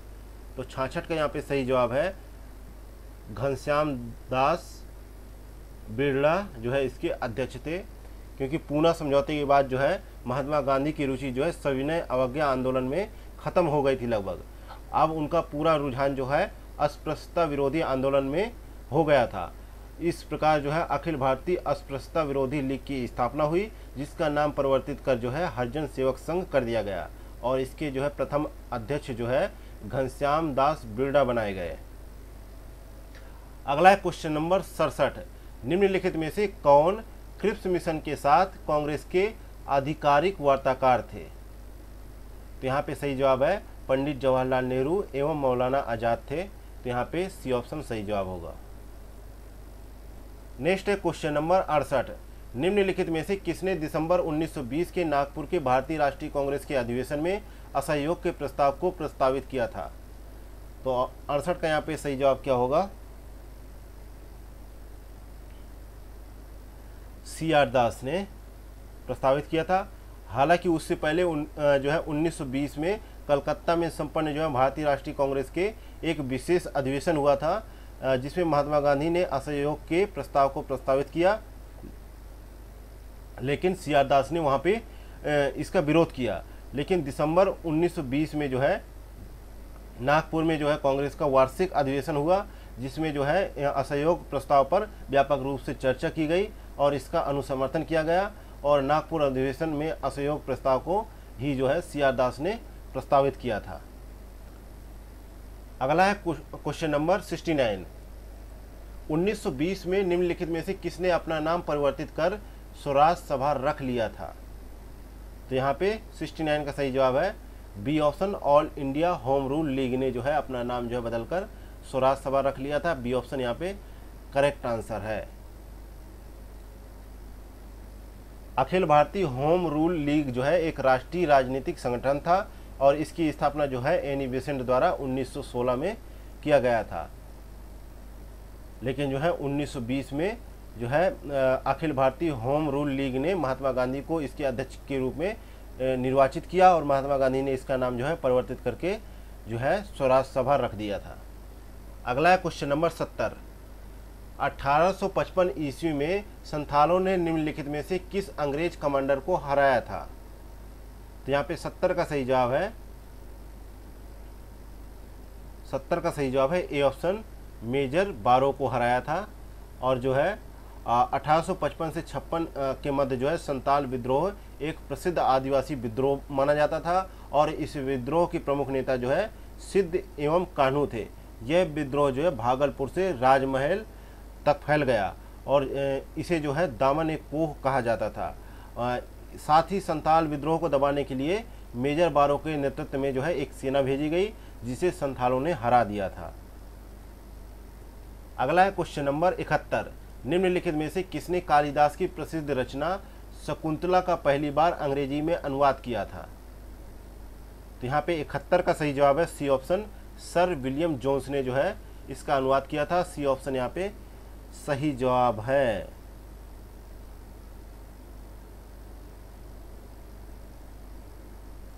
अगला है क्वेश्चन नंबर 72। क्वेश्चन नंबर 72 कह रहा है कि 19वीं शताब्दी के प्रारंभ में निम्नलिखित में से किस क्षेत्र में तिनकठिया पद्धति प्रचलित थी? तो किस क्षेत्र में तिनकठिया पद्धति प्रचलित थी? तो इसका सही जवाब है चंपारण क्षेत्र में। बी ऑप्शन करेक्ट आंसर है। चंपारण क्षेत्र में 19वीं शताब्दी के प्रारंभ में गोरे बागान मालिकों ने किसानों से एक अनुबंध करा लिया, जिसके अंतर्गत किसानों को अपनी भूमि के 3/20वें हिस्से में नील की खेती करना अनिवार्य कर दिया गया। यह व्यवस्था तिनकठिया पद्धति के नाम से जानी जाती थी। तिनकठिया प्रथा के तहत जो है किसानों को 1 बीघा में 3 कट्टा भाग जो है पर नकदी फसल यानी नील की खेती करना अनिवार्य था। यदि कोई किसान इससे मुक्त होना चाहता था तो उसे बागान मालिकों को एक बड़ी राशि जो है तवान अबवाब के रूप में देना पड़ता था। नेक्स्ट है क्वेश्चन नंबर 73। 17 नवंबर 1929 को सोनपुर मेला में आयोजित एक सभा में बिहार प्रांतीय किसान सभा की स्थापना की गई। इसके अध्यक्ष कौन थे? तो यहाँ पे 73 का जो है देखते हैं। 73 का जो है सही जवाब है ए ऑप्शन, स्वामी सहजानंद इसके अध्यक्ष थे और श्री कृष्ण सिंह को इसका सचिव बनाया गया था। अगला है क्वेश्चन नंबर 74। किस मुगल सम्राट के काल में इंग्लिश ईस्ट इंडिया कंपनी ने भारत में सर्वप्रथम कारखाना स्थापित किया था? तो यहाँ पे 74 का सही जवाब है जहांगीर के शासनकाल में। तो यहाँ पे बी ऑप्शन सही जवाब है। ईस्ट इंडिया कंपनी ने, इंग्लिश ईस्ट इंडिया कंपनी ने सर्वप्रथम 1611 ईस्वी में मसूलीपट्टनम और मछलीपट्टनम में एक अस्थायी कारखाना स्थापित किया था, जबकि 1613 ईस्वी में सूरत में स्थापित कारखाना अंग्रेजों का प्रथम स्थायी कारखाना था। अगला है क्वेश्चन नंबर 75। निम्नलिखित में से कौन सा सबसे अधिक निर्णायक युद्ध था जिसने अंग्रेजों के भारत में प्रभुत्व को संस्थापित किया? तो यहाँ पे 75 का सही जवाब है। तो यहाँ पे 75 का सही जवाब है ए ऑप्शन, बक्सर का युद्ध। 22 अक्टूबर 1764 को अंग्रेजों ने मीर कासिम, अवध के नवाब शुजाउद्दौला तथा दिल्ली के मुगल सम्राट शाह आलम द्वितीय को सम्मिलित सेना को बक्सर के युद्ध में परास्त किया। इस युद्ध में अंग्रेजों की कमान जो है मेजर हेक्टर मुनरो के हाथ में थी। इस युद्ध के परिणाम ने प्लासी के निर्णयों पर मुहर लगा दी। भारत में अब अंग्रेजों को चुनौती देने वाला कोई दूसरा नहीं था, लेकिन इलाहाबाद तक जो है प्रदेश अंग्रेजों के अधिकार में आ गया और दिल्ली विजय का मार्ग भी खुल गया। इसलिए जो है बक्सर के युद्ध को जो है भारतीय इतिहास में निर्णायक माना जाता है। अगला है क्वेश्चन नंबर 76। भारत में ब्रिटिश साम्राज्य का संस्थापक कौन था? तो भारत में ब्रिटिश साम्राज्य का संस्थापक जो है लॉर्ड क्लाइव को माना जाता है। तो यहाँ पे सी ऑप्शन सही जवाब है। 23 जून 1757 को हुई प्लासी की लड़ाई में विजेता अंग्रेजी सेना का नेतृत्व जो है लॉर्ड क्लाइव ने ही किया था। इसी युद्ध के उपरांत जो है बंगाल में ब्रिटिश साम्राज्य की नींव पड़ी। अगला है क्वेश्चन नंबर 77। विधवा पुनर्विवाह अधिनियम किसके शासनकाल में क्रियान्वित किया गया था? विधवा पुनर्विवाह अधिनियम किसके शासनकाल में क्रियान्वित किया गया था? तो यहाँ पे 77 का सही जवाब है बी ऑप्शन, लॉर्ड कैनिंग के शासनकाल में। बी ऑप्शन सही जवाब है। हालांकि ईश्वर चंद्र विद्यासागर के अथक प्रयासों के फलस्वरूप लॉर्ड कैनिंग के समय 26 जुलाई 1856 को विधवा पुनर्विवाह अधिनियम 1856 अधिनियमित हुआ।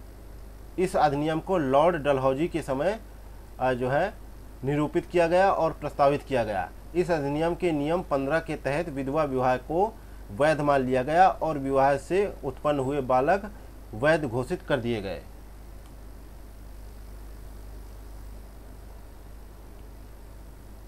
अगला है 78 नंबर क्वेश्चन। निम्नलिखित युग्मों में से कौन सा युग्म सुमेलित नहीं है? पहला दे रखा है एक तरफ युद्ध, दूसरा दे रखा है गवर्नर जनरल। तो यहाँ पे द्वितीय आंग्ल मैसूर युद्ध जो है अंग्रेजों और मैसूर के हैदर अली के मध्य हुआ। इस समय वारेन हेस्टिंग बंगाल के गवर्नर जनरल थे, ना कि लॉर्ड विलियम बेंटिंग। तो यहाँ पे ए ऑप्शन सही जवाब होगा। और जो है इस युद्ध में जो है पूर्व हैदर ने अंग्रेजों के विरुद्ध एक गुट का निर्माण किया जिसमें निजाम तथा मराठे शामिल थे। इसी युद्ध में लगे घाव के कारण जो है हैदर अली की मृत्यु हो गई थी। अगला है क्वेश्चन नंबर 79। 1673 ईस्वी में फ्रांसिस मार्टिन ने किस सूबेदार से पदुचेरी नामक गांव प्राप्त करके पौंडीचेरी की स्थापना की थी? तो यहाँ पे 79 का सही जवाब है बी ऑप्शन, शेर खां लोधी से जो है इन्होंने जो है ये जो है पदुचेरी नामक गांव प्राप्त किया, जिसे पौंडीचेरी के नाम से जाना जाता है। अगला है क्वेश्चन नंबर 80। रेगुलेटिंग एक्ट के समय निम्नलिखित में से बंगाल का नवाब कौन था? तो यहाँ पे 80 का सही जवाब है। ये रेगुलेटिंग एक्ट जो है 1773 में जो है पारित हुआ, जिसके समय बंगाल के गवर्नर को गवर्नर जनरल तथा कलकत्ता में जो है सुप्रीम कोर्ट की स्थापना की गई। और इस समय बंगाल का गवर्नर जो है वारेन हेस्टिंग था, जबकि बंगाल का नाम मात्र जो है नवाब जो है मुबारक उद दौला था। तो यहाँ पे जो है सही जवाब नवाब की बात हो रही है, बी ऑप्शन मुबारक उद दौला था। B option correct answer. अगला है क्वेश्चन नंबर 81। क्वेश्चन नंबर 81 कह रहा है निम्नलिखित कथनों पर विचार कीजिए। पहला कथन है कि on the commerce of India नामक निबंध जो है दादा भाई नौरोजी ने लिखा था।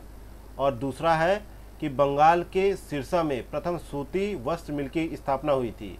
तीसरा है कि सर सैयद अहमद खान ने दादा भाई नौरोजी के धन के निष्कासन के सिद्धांत का समर्थन किया। तो यहाँ पे केवल पहला कथन सही है, तो इसलिए यहाँ पे सही जवाब हो जाएगा ए ऑप्शन, बाकी दोनों कथन जो है गलत है। अगला क्वेश्चन नंबर 82, आशुतोष मुखर्जी और जियाउद्दीन अहमद को निम्नलिखित में से किस शिक्षा आयोग का सदस्य बनाया गया था? तो यहाँ पे 82 का सही जवाब है सी ऑप्शन, सैडलर आयोग का जो है सदस्य बनाया गया था। और 1917 ईस्वी में सरकार ने माइकल सैडलर की अध्यक्षता में कलकत्ता विश्वविद्यालय की समस्याओं का अध्ययन करने के लिए एक आयोग का गठन किया था, जिसमें सदस्य के रूप में 2 भारतीय आशुतोष मुखर्जी और जियाउद्दीन अहमद को नियुक्त किया गया था। अगला है क्वेश्चन नंबर 83, निम्नलिखित कथनों पर विचार कीजिए। पहला कथन है कि पाइक विद्रोह का नेतृत्व जो है जगबंधु ने किया था। दूसरा है कि खासी विद्रोह का नेतृत्व जो है चित्तर सिंह ने किया था, और कित्तूर विद्रोह का नेतृत्व जो है रानी चिन्नम्मा ने किया था। तो आपको बताना कौन सा कथन गलत है, सही नहीं है। तो यहाँ पे जो है पाइक विद्रोह का आरंभ जो है 1817 ईस्वी में अंग्रेजी नीतियों के विरुद्ध किया गया। यह विद्रोह जो है उड़ीसा की पाइक जाति के लोगों द्वारा शुरू किया गया, और जो है ये 1817 से 1825 के दौरान अपने नेता बख्शी जगबंधु के नेतृत्व में इस जो है विद्रोह को अंजाम दिया। और जो है ब्रिटिश साम्राज्य की नीतियों के विरुद्ध किया गया यह विद्रोह एक प्रबल विद्रोह सिद्ध हुआ, और 1825 ईस्वी में कंपनी सरकार ने इस विद्रोह को कुचल दिया और इसका दमन कर दिया। इसलिए यहाँ पे पहला जो है सही हो जाएगा कि जगबंधु ने इसका नेतृत्व किया था, जबकि जो है कित्तूर विद्रोह का नेतृत्व जो है रानी चिन्नम्मा ने किया था, ये भी सही है। लेकिन जो है जो दूसरा है इसमें जो है चित्तर सिंह ने इसका नेतृत्व नहीं किया था, इसका नेतृत्व जो है किसने किया था? तीरथ सिंह ने।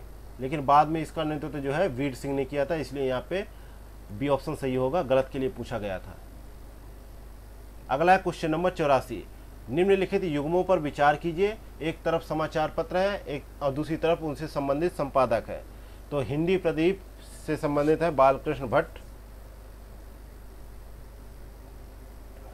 तो जो है, और उदंड मर्तंड जो है से संबंधित है जुगल किशोर। ओम प्रकाश से संबंधित है ईश्वर चंद्र विद्यासागर। तो यहाँ पे प्रसिद्ध समाज सुधारक ईश्वर चंद्र विद्यासागर ने सोम प्रकाश का बंगाली भाषा में प्रकाशन शुरू करवाया था, और जो है सोम प्रकाश पर लिटन का वर्नाकुलर जो है प्रेस एक्ट लागू हुआ था। इसके अलावा 1826 में कानपुर से जुगल किशोर ने उदंड मार्तंड का प्रकाशन शुरू करवाया था, जो हिंदी का प्रथम समाचार पत्र था। इसके अलावा हिंदी प्रदीप का प्रकाशन जो है बालकृष्ण भट्ट ने करवाया था। तो यहाँ पे जो है डी ऑप्शन सही हो जाएगा, उपयुक्त में से एक से अधिक। तो यहाँ पे जो है तीनों ही सही है, तो जो है डी ऑप्शन यहाँ पे सही जवाब होगा।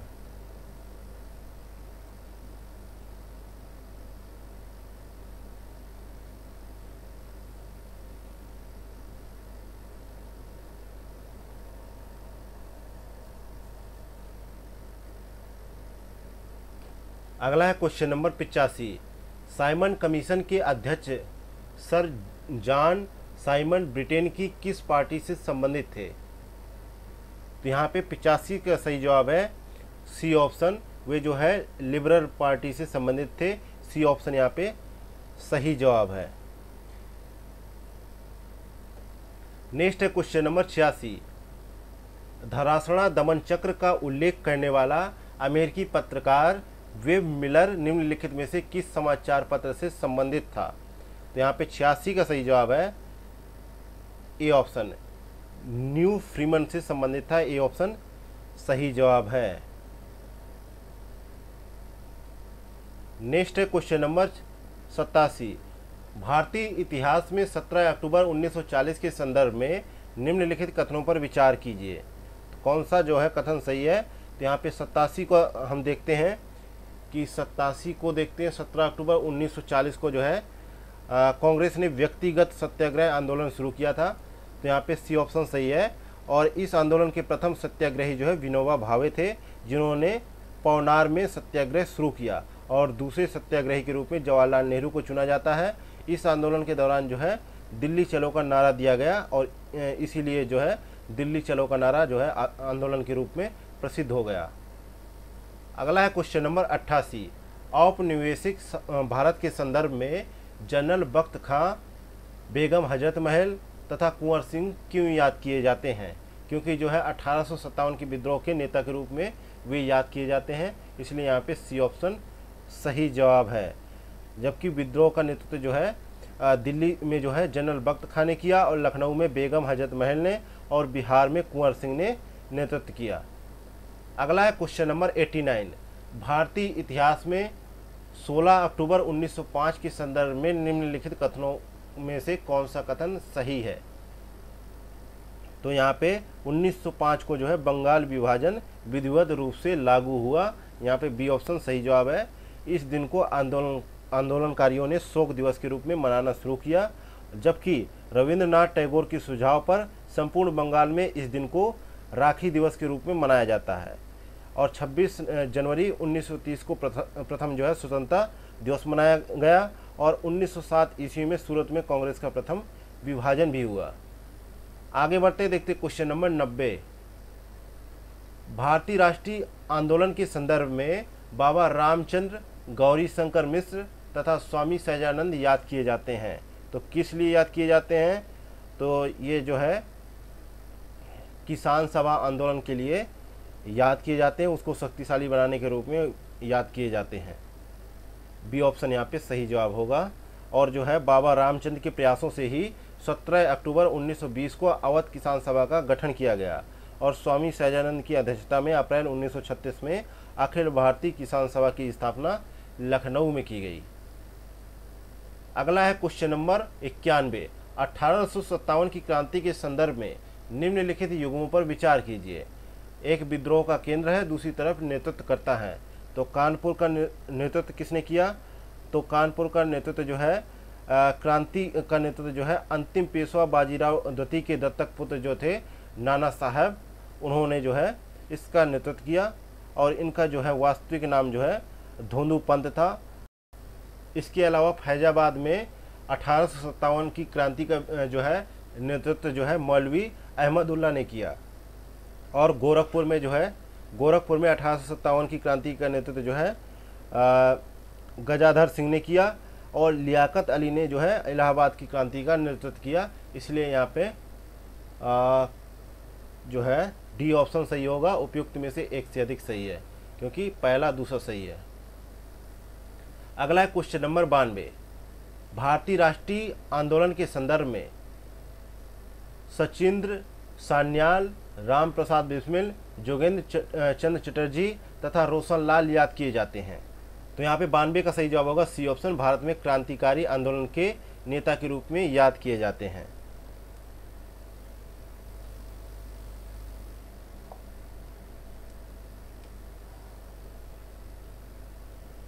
नेक्स्ट है क्वेश्चन नंबर 93। चार्टर्ड एक्ट 1833 के संदर्भ में निम्नलिखित कथनों पर विचार कीजिए। पहला कथन है कि इसने गवर्नर जनरल की परिषद में एक विधि सदस्य सम्मिलित किया, और दूसरा कथन है कि इसने कंपनी के व्यापारिक अधिकार को पूर्णतः समाप्त कर दिया। इसके अलावा तीसरा कथन है कि इसके द्वारा बंगाल के गवर्नर जनरल को भारत का गवर्नर जनरल बना दिया गया। तो यहाँ पे 93 का सही जवाब क्या होगा? 93 का सही जवाब होगा कि तीनों ही ऑप्शन यहाँ पे सही है, तो डी ऑप्शन सही हो जाएगा। उपयुक्त में से एक से अधिक सही है। अगला है क्वेश्चन नंबर 94। निम्नलिखित कथनों पर विचार कीजिए। पहला कथन है कि ताना भगत आंदोलन का नेतृत्व जो है गोमधर कुंवर ने किया था, और दूसरा कथन है कि रंपा विद्रोह का नेतृत्व जो है अल्लूरी सीताराम राजू ने किया था, और तीसरा कथन है कि तेभागा आंदोलन जो 1946 में हुआ उसका जो है नेतृत्व जो है कृषक नेता रंपा राम सिंह ने किया था। तो आपको बताना है कौन से कथन सही हैं।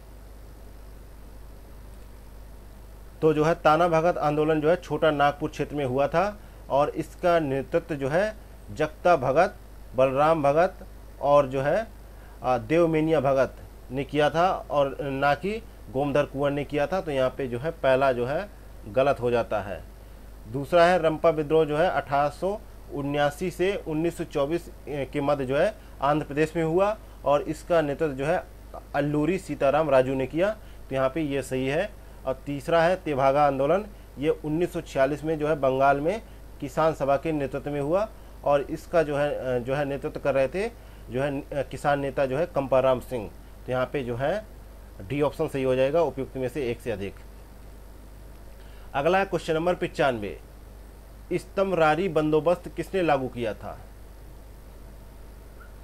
तो यहाँ पे 95 का सही जवाब है सी ऑप्शन, लॉर्ड कॉर्नवालिस ने इसको लागू किया था।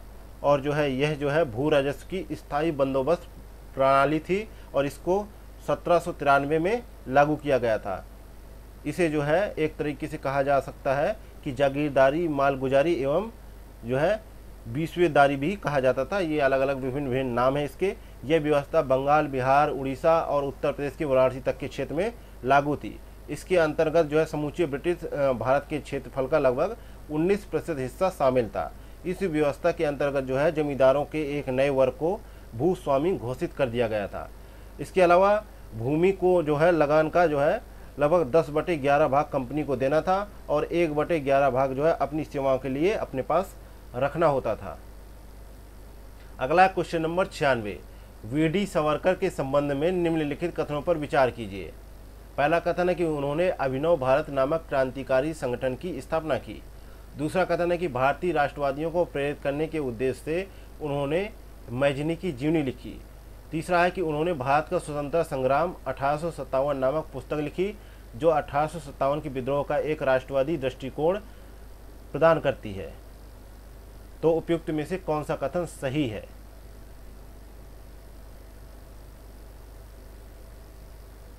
तो यहाँ पे जो है वीडी सावरकर तथा गणेश सावरकर ने मित्र मेला नामक संगठन शुरू किया, और वीडी सावरकर ने वर्ष 1904 में मित्र मेला नामक संगठन का नाम बदलकर अभिनव भारत कर दिया।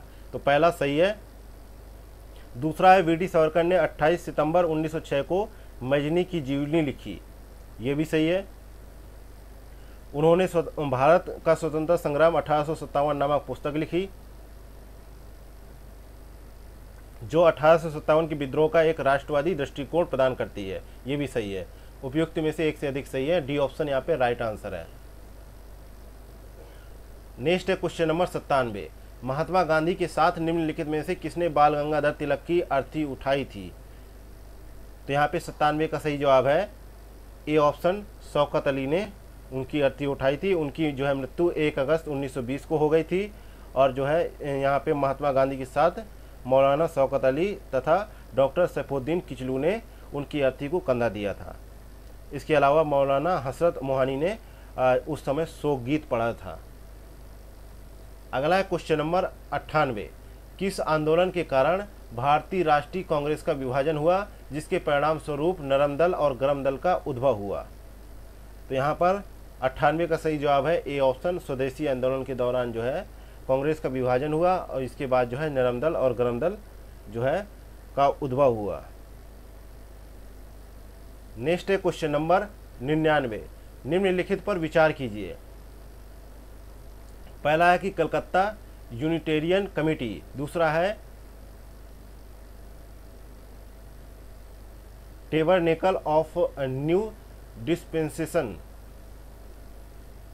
और तीसरा है इंडियन रिफॉर्म एसोसिएशन। तो आपको बताना है उपयुक्त में से किसकी स्थापना से केशव चंद्र सेन का संबंध नहीं है। तो यहाँ पे सही जवाब है 99 का ए ऑप्शन, केवल पहले का संबंध नहीं है, बाकी जो है का संबंध केशव चंद्र सेन से है। अगला है क्वेश्चन नंबर 100, निम्नलिखित में से किस प्रख्यात समाज सुधारक ने ज्ञान योग, कर्मयोग तथा राजयोग नामक पुस्तकें लिखी? तो यहाँ पे 100 का सही जवाब है सी ऑप्शन, स्वामी विवेकानंद ने ये पुस्तकें लिखी, और इसके अलावा उन्होंने 1897 में रामकृष्ण मिशन की भी स्थापना की।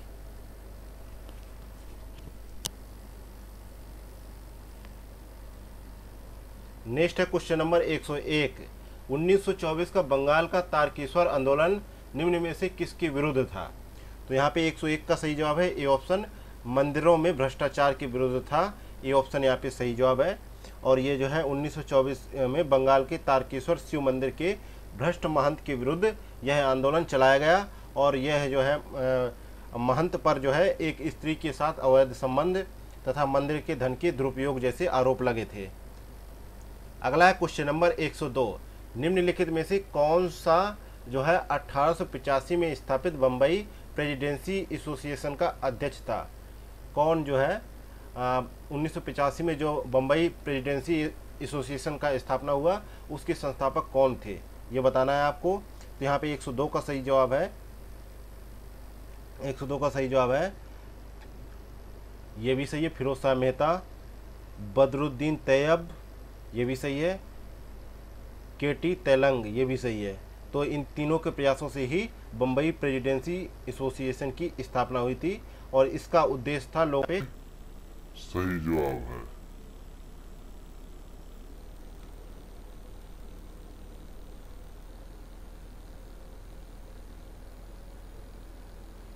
नेक्स्ट क्वेश्चन नंबर 103, निम्नलिखित कथनों पर विचार कीजिए।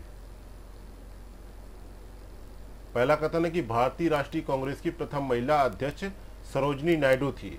दूसरा कथन है कि भारतीय राष्ट्रीय कांग्रेस के प्रथम मुस्लिम अध्यक्ष बदरुद्दीन तैयब थे।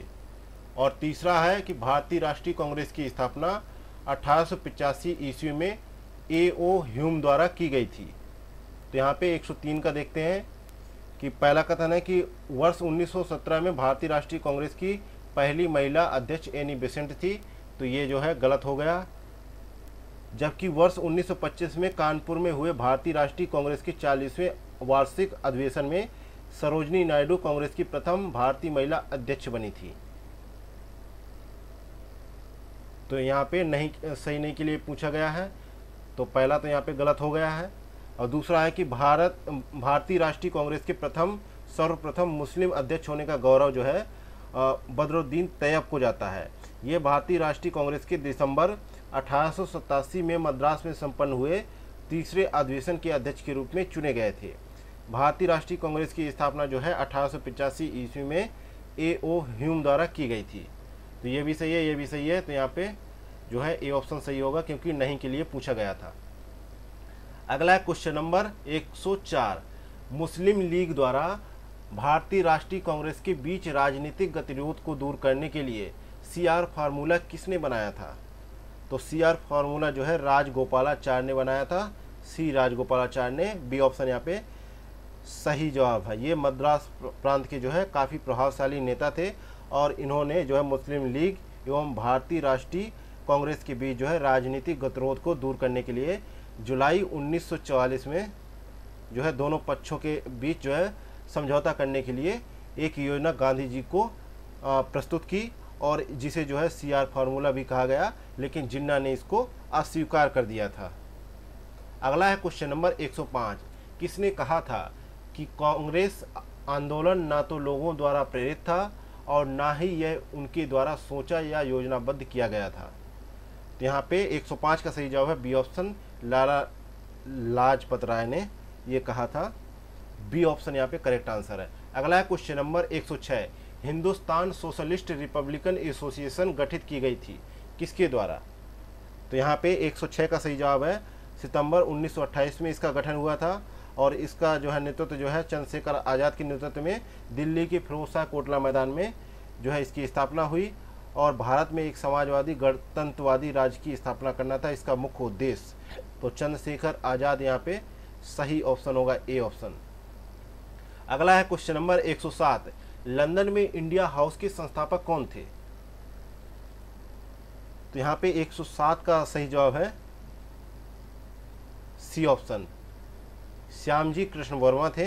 लंदन में इंडियन होम रूल सोसाइटी की स्थापना जो है श्यामजी कृष्ण वर्मा ने की थी फरवरी 1905 में और जो है इन्होंने ही इंडिया हाउस की भी स्थापना की थी। यहाँ से एक समाचार पत्र द इंडियन सोशियोलॉजिस्ट का भी प्रकाशन किया जाता था और लंदन में सरकारी तंत्र के विशेष सक्रिय होने के कारण श्यामजी कृष्ण वर्मा वहाँ से पेरिस और इसके बाद जो है वे जिनेवा चले गए। अगला है क्वेश्चन नंबर 108, महात्मा गांधी ने अपनी निम्न पुस्तकों में से किसमें ब्रिटिश पार्लियामेंट को बांझ और वेश्या कहा था? तो इसमें 108 का सही जवाब है सी ऑप्शन हिंद स्वराज में उन्होंने इन शब्दों का उपयोग किया था। सी ऑप्शन यहाँ पे सही जवाब है। ये पुस्तक जो है गुजराती भाषा में 1909 में लिखी गई। नेक्स्ट है question number 109, guilty man of India's partition पुस्तक किसने लिखी है? तो 109 का सही जवाब है B option, doctor Ram Manohar Lohia ने लिखी है। बी ऑप्शन करेक्ट आंसर है। अगला है क्वेश्चन नंबर 110, वर्ष 1929 में जारी किए गए दीपावली घोषणा पत्र का संबंध किससे था? तो 110 का सही जवाब है डोमिनियन स्टेटस से था। तो यहाँ पे बी ऑप्शन सही जवाब हो जाएगा। और 31 अक्टूबर 1929 को तत्कालीन गवर्नर जनरल लॉर्ड इरविन द्वारा जारी किए गए दीपावली घोषणा पत्र का संबंध जो है भारत को डोमिनियन स्टेट बनाने से था। नेक्स्ट है क्वेश्चन नंबर 111, भारतीय उच्चायुक्त के पद का सृजन किस अधिनियम से हुआ था? तो भारतीय उच्चायुक्त के पद का सृजन जो है भारत सरकार अधिनियम 1919 से हुआ था। और भारत सचिव के कार्यभार को कम करने के लिए एक भारतीय उच्चायुक्त की नियुक्ति की गई। इसके कार्य भारत सरकार के लिए अस्त्र शस्त्र और अन्य सामान खरीदना, ठेका देना, व्यापारिक हितों को देखना और इंग्लैंड में पढ़ने वाले भारतीय विद्यार्थियों की देखभाल करना इत्यादि सम्मिलित था। अगला है क्वेश्चन नंबर 112, 1760 का प्रसिद्ध वांडीवास का युद्ध अंग्रेजों द्वारा किसके खिलाफ लड़ा गया? तो यहाँ पे 112 का सही जवाब है ए ऑप्शन, फ्रांसीसी द्वारा लड़ा गया। और जो है वांडीवास का युद्ध जो है जनवरी 1760 में अंग्रेजों तथा फ्रांसीसियों के मध्य हुआ था। इस युद्ध में फ्रांसीसी पराजित हो गए थे और अंग्रेजी सेना का नेतृत्व जो है सर आयरकूट ने किया था। और जबकि फ्रांसीसी सेना का नेतृत्व जो है काउंट डी लाली ने किया था। नेक्स्ट है क्वेश्चन नंबर 113 है, निम्नलिखित में से कौन 1755 में डिंडीगुल मैसूर में एक आधुनिक शस्त्रागार की स्थापना की थी? तो यहाँ पे 113 का सही जवाब है सी ऑप्शन, हैदर अली ने। सी ऑप्शन यहाँ पे सही जवाब है।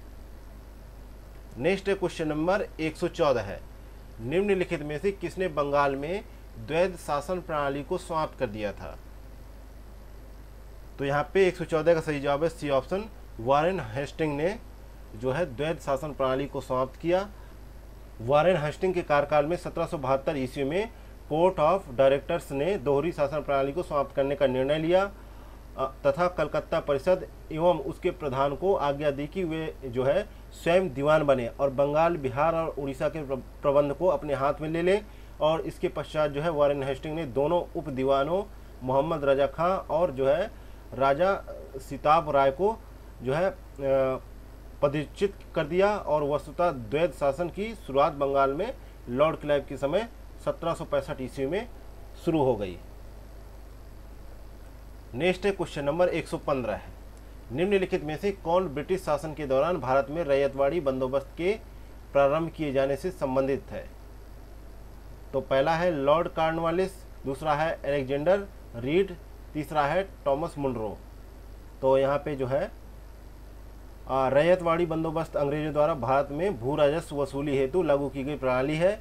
और जो है अलेक्जेंडर रीड ने मद्रास प्रेसिडेंसी में सर्वप्रथम 1792 ईस्वी में तमिलनाडु के 12 महल क्षेत्र में रैयतवाड़ी व्यवस्था लागू की। इसके पश्चात जो है थॉमस मुनरो ने 1820 में मद्रास का गवर्नर बनने पर इसे मद्रास में भी लागू किया। तो इस प्रकार यहाँ पे डी ऑप्शन सही जवाब हो जाएगा, एक से अधिक सही है, दूसरा और तीसरा ऑप्शन यहाँ पे सही है।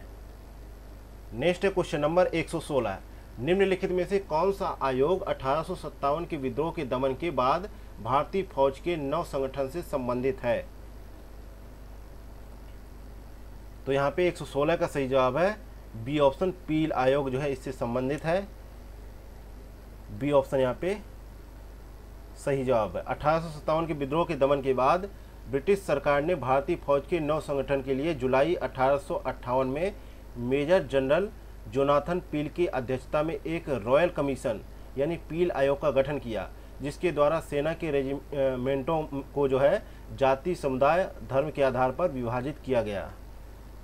अगला है क्वेश्चन नंबर 117 है, निम्नलिखित में से किस कारण से भारत में 20वीं शताब्दी के आरंभ में नील की खेती का ह्रास हुआ? तो किस कारण से हुआ? तो तो इसको देखते हैं। इसका सही जवाब है नई खोजों के कारण विश्व बाजार में इसका अलाभकर होना था इसका मुख्य कारण, तो इसलिए यहाँ पे बी ऑप्शन सही जवाब है। 19वीं शताब्दी के अंत तक अधिकांश यूरोपीय देशों में कपड़े की रंगाई के लिए भारतीय नील का इस्तेमाल किया जाता था, लेकिन ब्रिटेन में औद्योगिक क्रांति के आने से कपास के उत्पादन व नील की खेती को भारत में बढ़ावा दिया गया और 1788 ईस्वी में ब्रिटेन द्वारा आयात किए गए नील में भारतीय नील का हिस्सा लगभग 30% था, जो 1810 में बढ़कर 95% के लगभग हो गया। किंतु 20वीं शताब्दी के प्रारंभ में यूरोपीय देशों में कृत्रिम रंगों का निर्माण होने से भारतीय नील उद्योग को काफ़ी नुकसान हुआ और जर्मनी में बनी डाई ने भारतीय नील को अंतर्राष्ट्रीय व्यापार से या बाजार से बाहर कर दिया। नेक्स्ट है क्वेश्चन नंबर 118 है, भारतीय राष्ट्रीय कांग्रेस ने अपने किस अधिवेशन में भारत सरकार अधिनियम 1935 को अस्वीकार कर दिया था? तो यहाँ पे सही जवाब है लखनऊ में जो अधिवेशन हुआ था 1936 का, उसमें भारत सरकार अधिनियम 1935 को अस्वीकार कर दिया गया था और इसकी अध्यक्षता पंडित जवाहरलाल नेहरू ने की थी। अगला क्वेश्चन नंबर 119, निम्न में से कौन चतुराईपूर्ण निष्क्रियता की नीति के साथ जुड़ा हुआ है? तो यहाँ पे 119 का सही जवाब है B option John Lawrence. B option यहाँ पे सही जवाब है।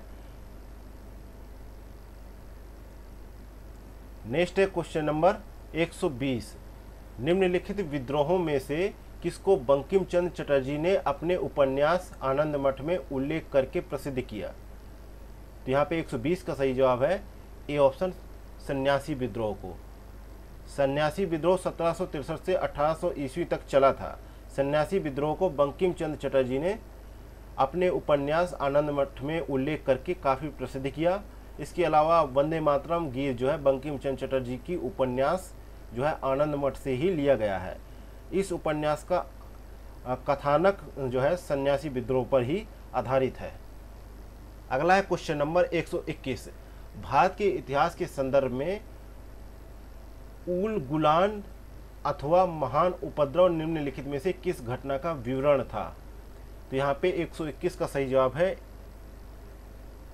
121 का सही जवाब क्या होगा कि मुंडा विद्रोह के नेता बिरसा मुंडा को धरती आबा अर्थात जगत पिता के नाम से जाना जाता है। इनके विद्रोह को उल गुलन अथवा महाविद्रोह या महान हलचल के नाम से जाना जाता है और मुंडा आदिवासियों का विद्रोह 1899 से 1900 ईस्वी के बीच हुआ। यह विद्रोह इस अवधि का सर्वाधिक प्रसिद्ध आदिवासी विद्रोह था, इसलिए यहाँ पे ई ऑप्शन सही जवाब हो जाएगा, इनमें से कोई नहीं। अगला है क्वेश्चन नंबर 122, हाल ही में अमेरिकी पत्रिका टाइम द्वारा निम्नलिखित में से किसे time person of the year 2022 घोषित किया गया है? तो यहाँ 122 का सही जवाब है जो है यूक्रेन के राष्ट्रपति हैं जो व्लादिमीर जेलेंस्की, इनको जो है और जो है व्लादिमीर जेलेंस्की इनको जो है time person of the year 2022 से सम्मानित किया गया है। इसके अलावा द स्पिरिट ऑफ यूक्रेन को जो है time person of the year 2022 घोषित किया गया है। वर्ष 2021 में जो है टेस्ला, स्पेसएक्स और ट्विटर के प्रमुख जो है एलन मस्क को जो है यही पुरस्कार प्रदान किया गया था। नेक्स्ट है क्वेश्चन नंबर 123, साहित्य पुरस्कार 2022 के संबंध में निम्नलिखित पर विचार कीजिए। पुरस्कार प्राप्त करता है और दूसरी तरफ उनकी भाषा है। अनुराधा राय का संबंध किस भाषा से है? तो अनुराधा राय का संबंध जो है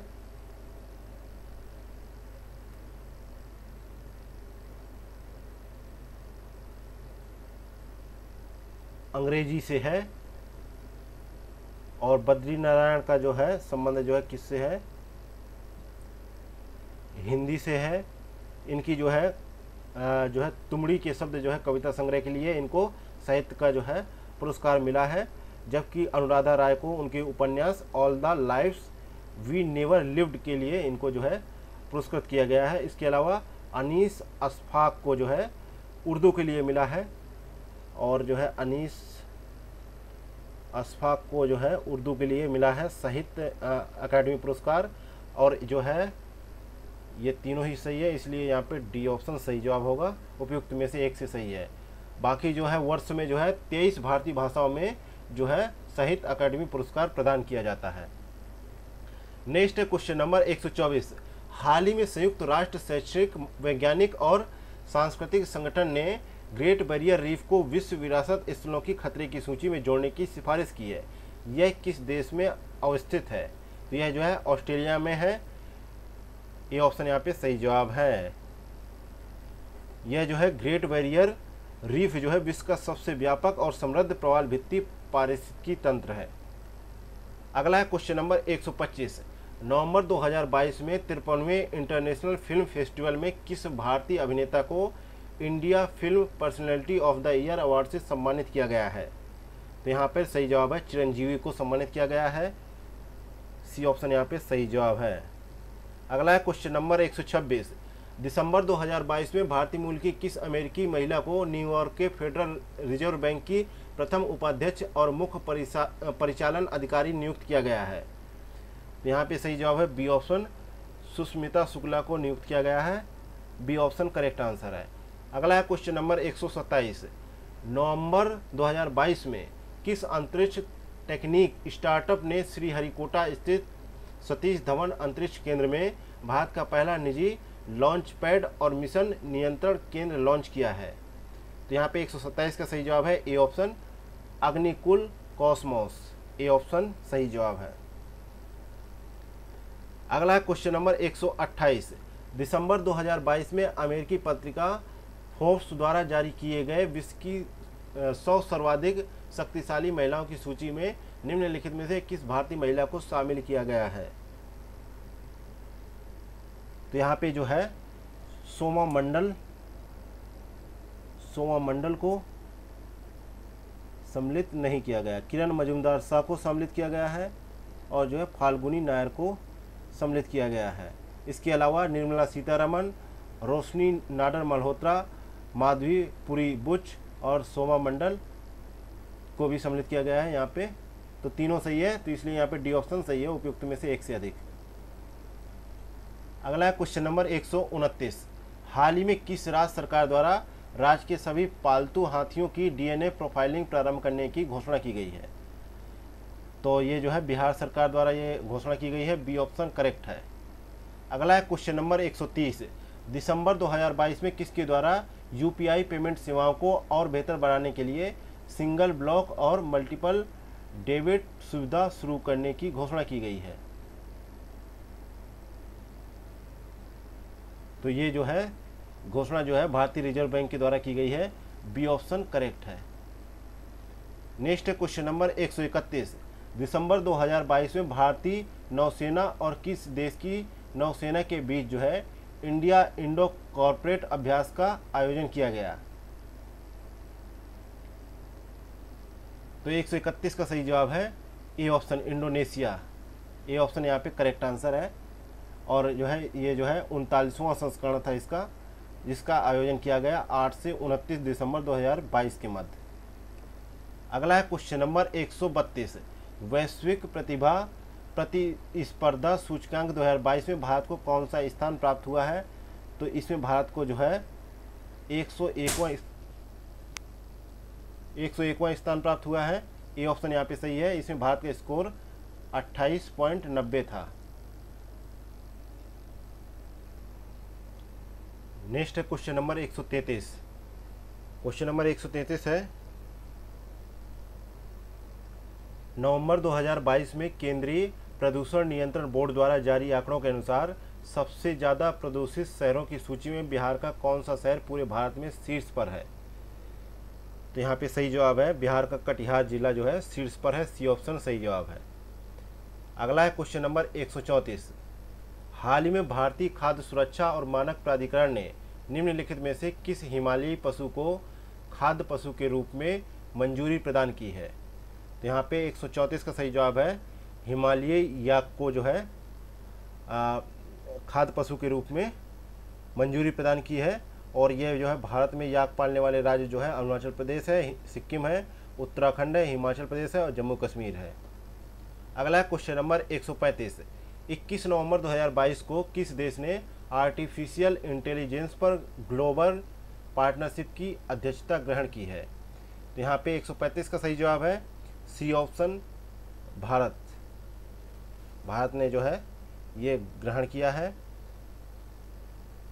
नेक्स्ट है क्वेश्चन नंबर 136। नेक्स्ट है क्वेश्चन नंबर 136। 14 नवंबर 2022 को केंद्रीय सड़क परिवहन और राजमार्ग मंत्री नितिन गडकरी ने असम दरभंगा एक्सप्रेसवे की आधारशिला रखी। यह एक्सप्रेसवे बिहार के कितने जिलों से होकर गुजरेगा?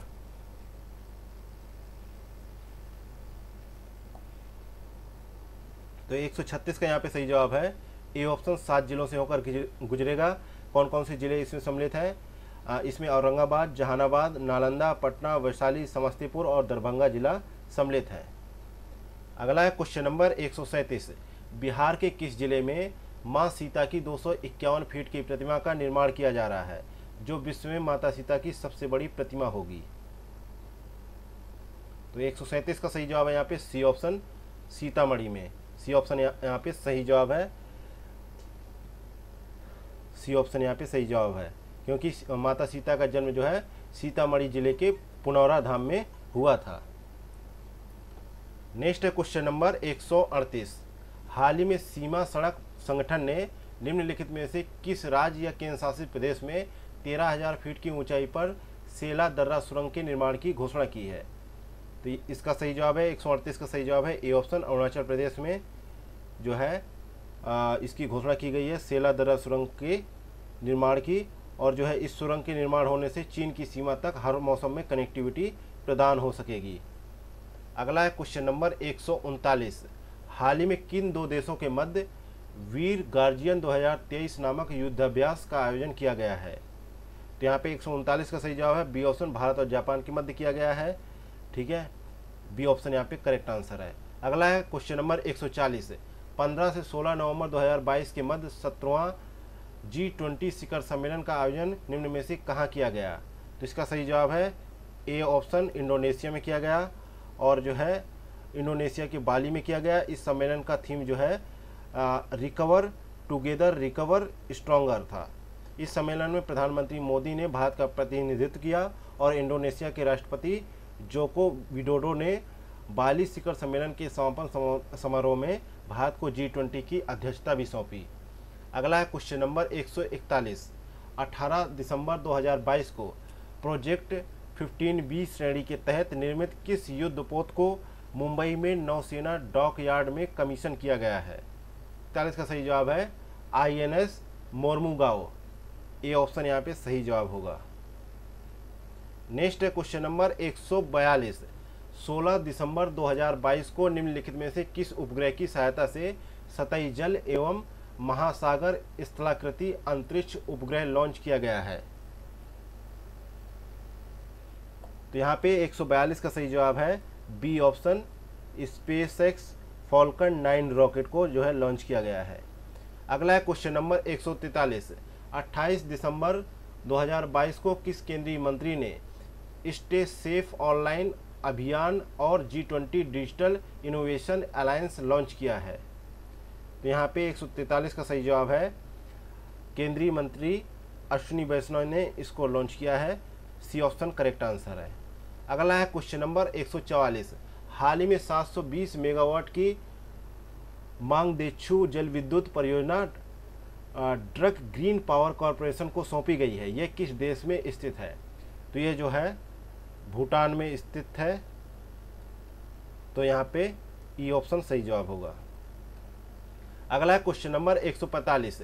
दिसंबर 2022 में प्रधानमंत्री के आर्थिक सलाहकार परिषद के चेयरमैन विवेक देवराय ने सामाजिक प्रगति सूचकांक जारी किया। इस सूचकांक में बिहार का क्या स्कोर है? तो इसमें जो है बिहार का स्कोर 44.95 रहा है। तो यहाँ पे सही जवाब होगा ई ऑप्शन। नेक्स्ट है क्वेश्चन नंबर 146। हाल ही में साहित्य अकादमी पुरस्कार 2022 की घोषणा की गई। इस वर्ष किसे डोंगरी भाषा के लिए यह पुरस्कार दिया गया है? तो यहाँ पे डोंगरी भाषा के लिए किसको मिला है यह पुरस्कार? वीणा गुप्ता को दिया गया है। सी ऑप्शन यहाँ पे सही जवाब है। नेक्स्ट है क्वेश्चन नंबर 147। नवंबर 2022 में स्विट्जरलैंड पर्यटन ने किस भारतीय ओलंपिक स्वर्ण पदक विजेता को अपना मैत्री दूत नियुक्त किया है? तो यहाँ पे 147 का सही जवाब है नीरज चोपड़ा को। तो यहाँ पे ऑप्शन है नहीं, तो ई ऑप्शन यहाँ पे सही जवाब हो जाएगा। नेक्स्ट क्वेश्चन नंबर 148, नवंबर 2022 में भारतीय अंतर्राष्ट्रीय फिल्म महोत्सव के 53वें संस्करण का आयोजन कहाँ किया गया? तो 148 का सही जवाब है बी ऑप्शन, गोवा में किया गया। बी ऑप्शन करेक्ट आंसर है। अगला है क्वेश्चन नंबर 149, 11 नवंबर 2022 को प्रधानमंत्री नरेंद्र मोदी ने श्री नाट प्रभु केम्पेगौड़ा की 108 फीट ऊंची कांस्य प्रतिमा का अनावरण कहाँ किया? तो इसका अनावरण बेंगलुरु में किया गया। ए ऑप्शन सही जवाब है। अगला है क्वेश्चन नंबर 150 और इस प्रैक्टिस सेट का अंतिम क्वेश्चन। 23 दिसंबर 2022 को सितविनी राबुका को किस देश का नया प्रधानमंत्री चुना गया है? तो इनको जो है फिजी का नया जो है प्रधानमंत्री चुना गया है। सी ऑप्शन यहाँ पे करेक्ट आंसर है। वे जो है फिजी के 12वें प्रधानमंत्री के रूप में उन्होंने शपथ ग्रहण की। और राबुका जो है 2021 में गठित फिजी में एक राजनीतिक दल जो है पीपुल्स अलायंस की नेता हैं। और सितविनी राबुका जो है फिजी के पूर्व सैन्य कमांडर भी रह चुके हैं। इसी के साथ ही ध्येय आईएएस संस्थान का जो है 69th बीपीएससी के लिए प्रैक्टिस पेपर नंबर 2 यहीं पे समाप्त होता है। मिलते हैं कल किसी नई क्लास में। Thank you for watching Examophobia YouTube channel.